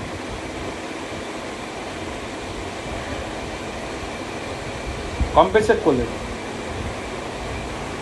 ভালো করে বলুন, টাকাটা ও নিয়ে নিয়েছিল, ওই টাকাটা পাস্টার ওকে দিয়ে দিলেন, ওকে কম্পেনসেট করলেন, আর ওকে বললেন যাও করো না, আর ওকেও বললেন ওকে ছেড়ে।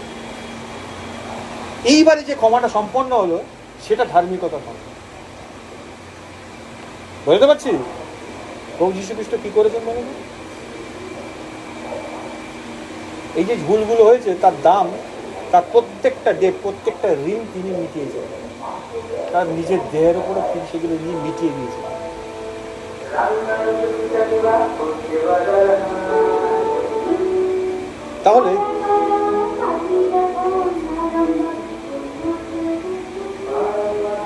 তাহলে কি দাঁড়াচ্ছে আমরা দেখতে পাচ্ছি,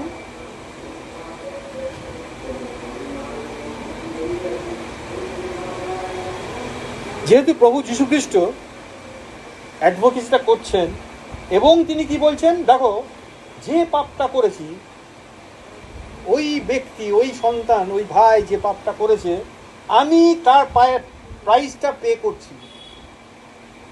উইদাউট পেইং দ্য প্রাইস যদি ক্ষমা হয় তাহলে সেটা অধার্মিকতার কাজ। তাহলে এটা এফেক্টিভ কখন হলো?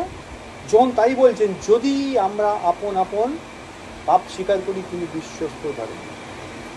তাহলে এই যে কনফেশনের ব্যাপারটা তখন এফেক্টিভ হচ্ছে যখন আমি করছি, যখন খ্রিস্টান ভুল করছি ইমিডিয়েটলি কিন্তু প্রভু যীশু অ্যাডভোকেসি করছেন, কিন্তু তার এফেক্টটা এখানে আসছে না। ঠিক যেভাবে সারা পৃথিবীর মানুষের জন্য প্রভু যীশু খ্রিস্ট ক্রুশে প্রাণ দিয়েছিলেন কিন্তু প্রত্যেকেই পরিত্রাণ পাচ্ছে না, ঠিক একইভাবে সমস্ত খ্রিস্টান যখনই যে কোনো খ্রিস্টান ভুল করে ইমিডিয়েটলি প্রভু তার হয়ে প্লিড করেন, অ্যাডভোকেসি করেন, তার পক্ষ সমর্থনকারী উকিল হয়ে দাঁড়িয়ে যান এবং ওকালতি করে দেন। কিন্তু তার যে কাজের মূল্যায়নটা, এফেক্টটা, অধিকারটা এই ব্যক্তির জীবনে প্রযোজ্য হয় না। কতক্ষণ পর্যন্ত না? যতক্ষণ সে আপন আপন পাপ স্বীকার করে। এইবার মূল বিষয় স্বীকার করে। আমরা পাপ করে স্বীকার করি তো? হ্যাঁ, ভুল করে স্বীকার করি তো? করি? ভালো করে ভেবে বলো কথাটা, we do it or not? সবাই বলছেন আমরা করি। ঠিক তো, আমরা করি। আজকে প্রভুর ভোজ আছে, আমরা প্রভুর ভোজে যাবো। তার আগে আমরা দেখি স্বীকারোক্তি, এই স্বীকারোক্তি আসলে এখানে অ্যাপোস্টল জন, প্রেরিত জন কি বলছেন? প্রেরিত জন এটা বলছেন না যে স্বীকারোক্তি হচ্ছে একটা প্রার্থনা, বা স্বীকারোক্তি হলো একটা প্রার্থনা করা যে ঈশ্বর যেন আমাদের পাপ ক্ষমা করে। আমরা কিভাবে স্বীকারোক্তি করি? আমরা যখন ভুল করি ঈশ্বরের কাছে যাই তো, গিয়ে আমরা যদি আপন আপন পাপ স্বীকার করি তিনি বিশ্বস্ত ধার্মিক, তিনি আমাদের পাপ ক্ষমা করেন। ঠিক আছে বাক্যে? হ্যাঁ, আমরা স্বীকার করি তো? কিভাবে স্বীকার করি?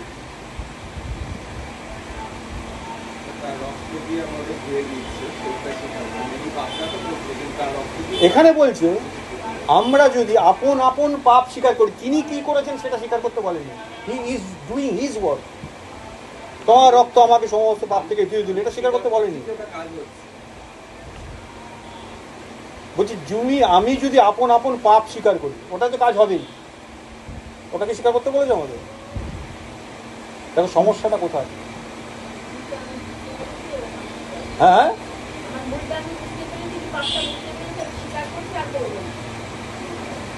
এই প্রসঙ্গে একটা বিষয় বলি। দেখো, স্বীকারোক্তি মানে এই নয় যে আমাদের মুখ দিয়ে কিছু কথা উচ্চারণ করা। প্রথম কথা, এখানে অ্যাপোস্টল যা বলছিলেন তা হলো আমাদের পাপকে স্বীকার করতে হবে, পাপকে পাপ হিসাবে জাস্টিফাই করতে হবে, বিবেচনা করতে হবে।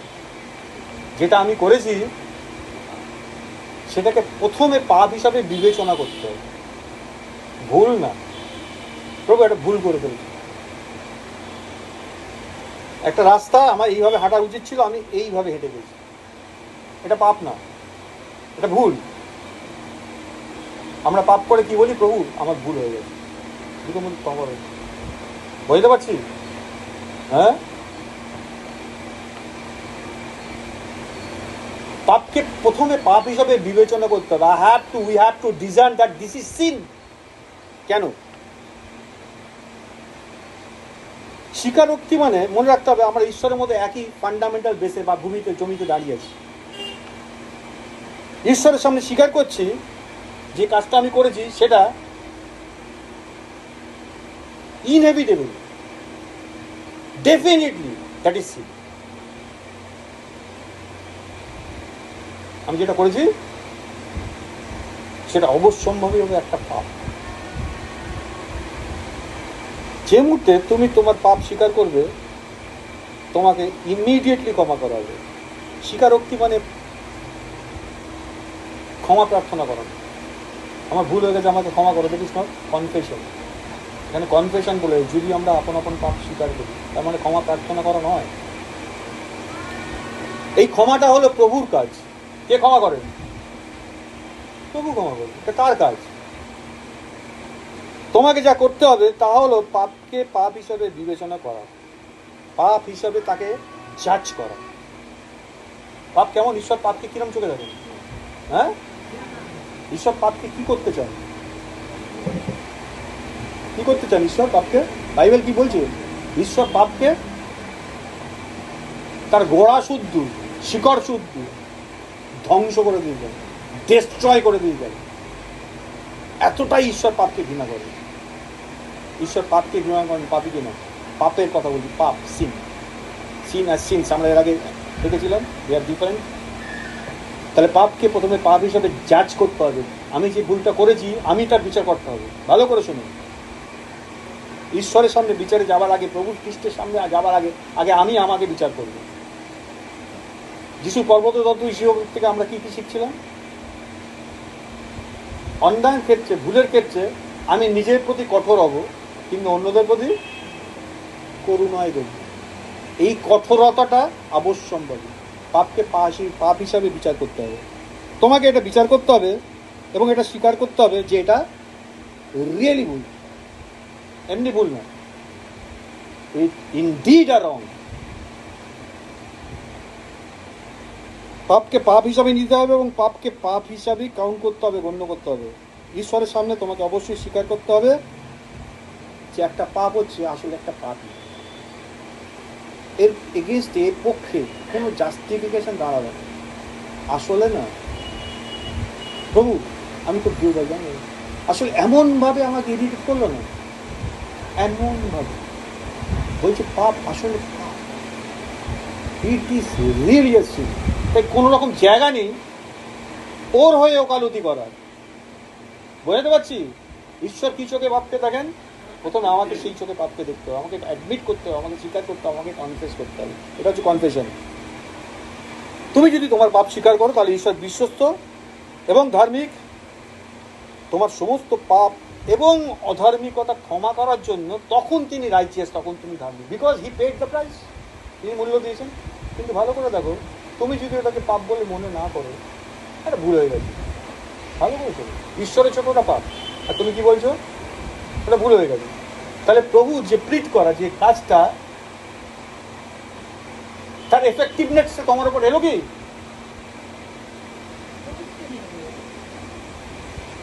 ওই পাপটা ক্ষমা হলো না, খ্রিস্টানের পাপটা রয়ে গেল। কেন বাইবেলে বারবার বলা হচ্ছে মিলেনিয়ামের বিচারের কথা? প্রচুর লোককে প্রভু বলবেন, তারা বলবে আমি তোমার নামে এই করেছি, সেই করেছি, ওই করেছি, ওই করেছি। হে দুষ্ট অধার্মিক লোকেরা, আমার সামনে থেকে দূর হোক। এই দূর মানে গণন্ত না লোকে না, বাইরে রাখা হবে। আমরা বাইরে রাখা বলতে কি বোঝাচ্ছিল? আগের দিন দেখেছিলাম আমরা, পীড়নকারীদের হাসতে ফেলা হবে, তারা টর্মেন্টেড হবে যতক্ষণ না তারা সংশোধিত হয়।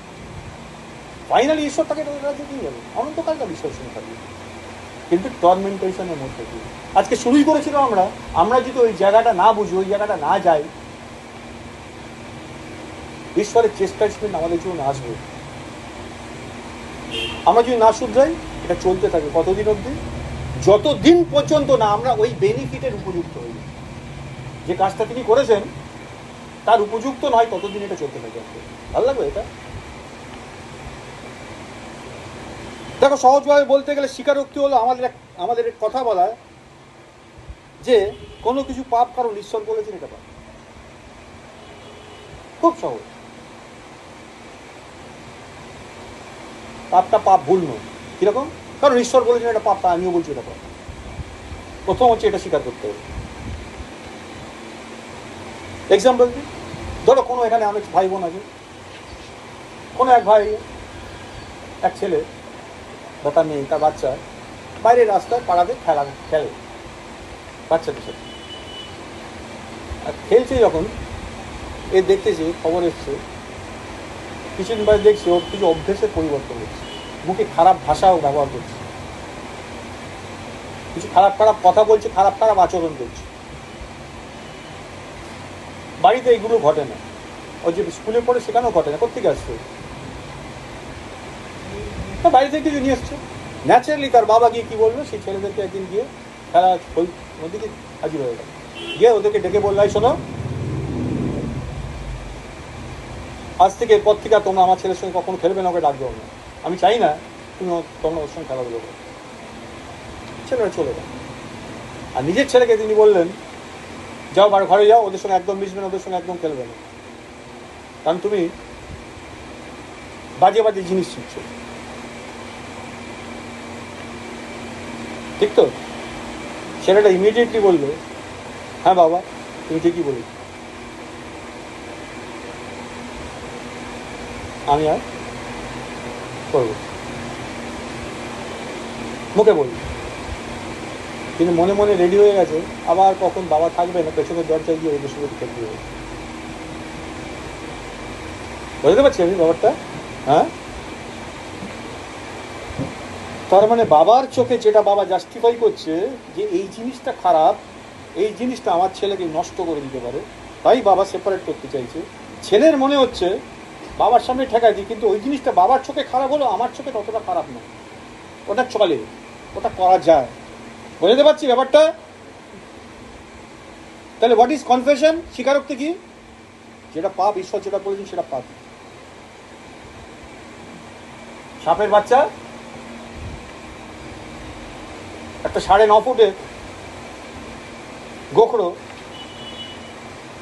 6.5 ইঞ্চি বাচ্চা, কোনটা বেশি বিপজ্জনক?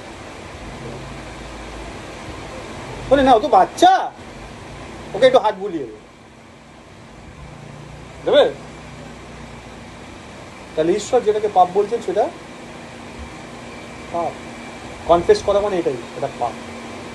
তুমি তাকে জাজ করবে। এখানে প্রশ্ন হচ্ছে ক্ষমা নয়, কিন্তু আমরা কোনো কিছুকে পাপ বলে স্বীকার করি কি করি না।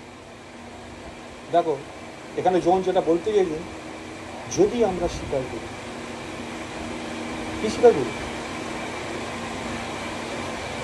তিনি বিশ্বস্ত। যদি আমরা আপন আপন পাপ স্বীকার করি, খ্রিস্টানদের সবচেয়ে বড় প্রবলেম কি জানো? তারা মনেই করে না তারা পাপ করে।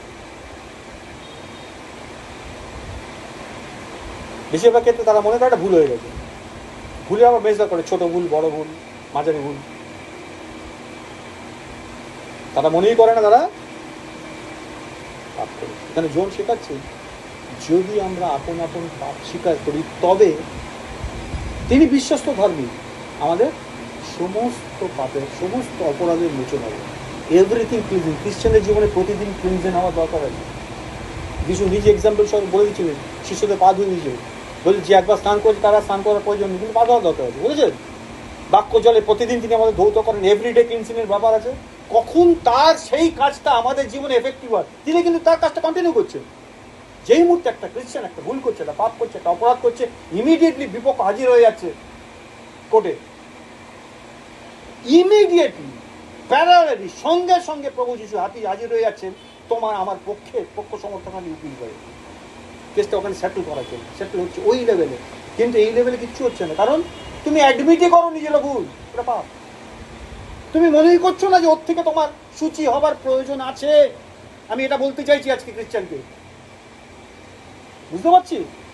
যেমন একইভাবে প্রভু যিশুর রক্ত সমস্ত বিশ্বের জন্য তিনি বলেছেন, কিন্তু সমস্ত বিশ্বের সমস্ত জগতের লোক পরিত্রাণ পাবে না। ঠিক একইভাবে সমস্ত খ্রিস্টানের জন্য তার অ্যাডভোকেসি কাজ করে চলেছে, কিন্তু সব খ্রিস্টানদের জীবনে তার অ্যাডভোকেসি এফেক্টেড হবে না। কারণ প্রেরিত জন কি বলে দিলেন? যদি আমরা আপন আপন পাপ স্বীকার করি। স্বীকার করা, কনফেশনের অর্থ কি আজকে আমরা বুঝতে পেরেছি? স্বীকারোক্তি মানে ঈশ্বর যা পাপ বলে মনে করেন, আমি বা তুমিও তাকে পাপ বলেই মনে করি। এর অর্থ এই যে ঈশ্বর যা বলেছেন অ্যাকচুয়ালি আমিও তাই বলছি। ভুল ভুল, পাপ পাপ, অন্যায় অন্যায়।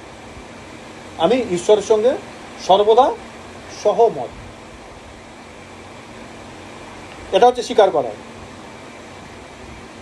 স্বীকারোক্তি হচ্ছে তোমার বা আমার পাপের স্বীকৃতি। ইয়েস, ইট ইজ রং, প্রভু আমি এটা করে ফেলেছি, এটা পাপ, এটা ঘোষণা করা হচ্ছে স্বীকারোক্তি। তাহলে ওই যে অ্যাডভোকেসিটা হয়ে গেল না, ইমিডিয়েটলি তার এফেক্টটা আমার উপর এসে গেল। ওটা আমার জীবনে এফেক্ট হয়ে গেল। আজকে কেন খ্রিস্টানদের জীবনে এত অসুবিধা, অনিয়া, এত দুর্বলতা জানো? ডিউ টু দিস রিজন প্রভু যিশু তার কাজ কন্টিনিউ হয়ে চলেছে, তার এফেক্টিভনেসটা আসছে না।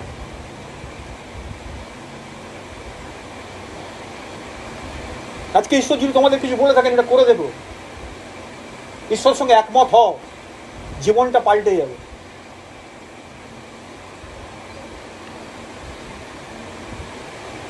যখন তুমি এটা স্বীকার করো, যখন তুমি এটা ঘোষণা করো, ঈশ্বর তোমার পাপ ক্ষমা করবেন এবং তোমার সমস্ত অধার্মিকতা থেকে তোমাদের সূচি করবেন। দেখো, তোমাদের স্বীকারোক্তির কারণে তিনি কিন্তু তোমাকে ক্ষমা করছেন না। ভালো করে মনে রাখতো, তুমি স্বীকার করলে, ঈশ্বরের সঙ্গে একমত হলে তাই তুমি ক্ষমা পেলে, তা কিন্তু নয়। মনে রাখতে হবে, প্রভু যিশুর কাজের জন্য তিনি তোমায় ক্ষমা করছেন। ঈশ্বর কিরকম বললাম, ন্যায়সঙ্গত ধার্মিক। তুমি পাপ করেছো, তুমি কনফেস করেছো, কিন্তু তোমার হয়ে একজন মূল্যটা দিলেন, তাই তিনি ধার্মিক, তাই তিনি ক্ষমা করতে পারছেন, আদারওয়াইজ তিনি ক্ষমা করতে পারতেন না। তাহলে যদি তিনি ক্ষমা করে দিতেন, তিনি একটা ফালতু ঈশ্বর হতেন, তিনি পক্ষপাত দুষ্ট ঈশ্বর হতেন। নিজের বাড়ির ছেলেকে 7 খুন মাপ, আর পরের বাড়ির ছেলেকে গলা টিপে দেওয়া। ঈশ্বর এমন নন, হি ইজ জাস্ট গড। তিনি ন্যায়সঙ্গত ধার্মিক ঈশ্বর।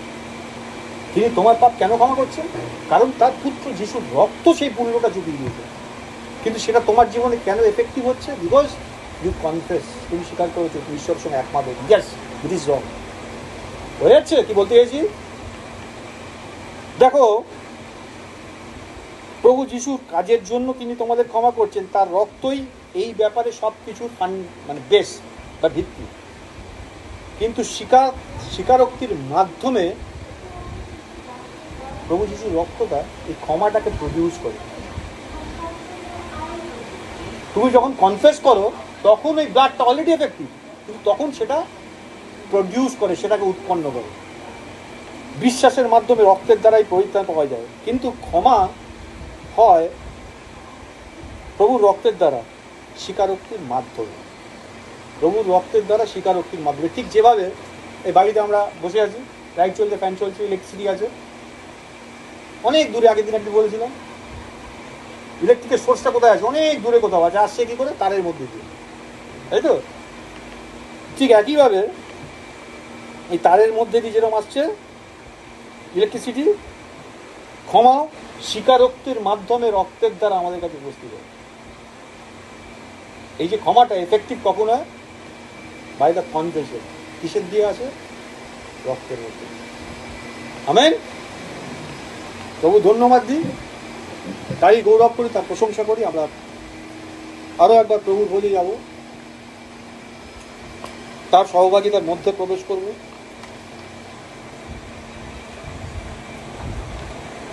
কেন খ্রিস্টান দুর্বল, কেন খ্রিস্টান পিছিয়ে পড়া গোত্রের মধ্যে থাকবে? বাইবেল বলছে দে আর কনকুয়ারার। তারা কেমন? ঈশ্বরের সোলজাররা কেমন? কোনোদিন যদি হয়, ঈশ্বর যদি চান, আর দেখাবো ভেতরে একটা জিনিস আছে। ঈশ্বর যে এঞ্জেলদের সৃষ্টি করেছেন আমরা জানো তো, সব কিছু ক্রিয়েট করার আগে ঈশ্বর এঞ্জেলদের সৃষ্টি করতেন, তারপর সব কিছু করেছেন। এঞ্জেল ঈশ্বরের অন্যতম সৃষ্টি, তারা পাওয়ারফুল, মারাত্মক তাদের শক্তি, তাই না? তারা ঈশ্বরের কাজকে কাছ থেকে দেখেছে, এখনো দেখে চলেছে। তাদের নানা রকম কাজ আছে, তাদের পর্যবেক্ষণ আছে। সেই বিষয়গুলো একদিন আমরা দেখব, প্রভু যদি চান।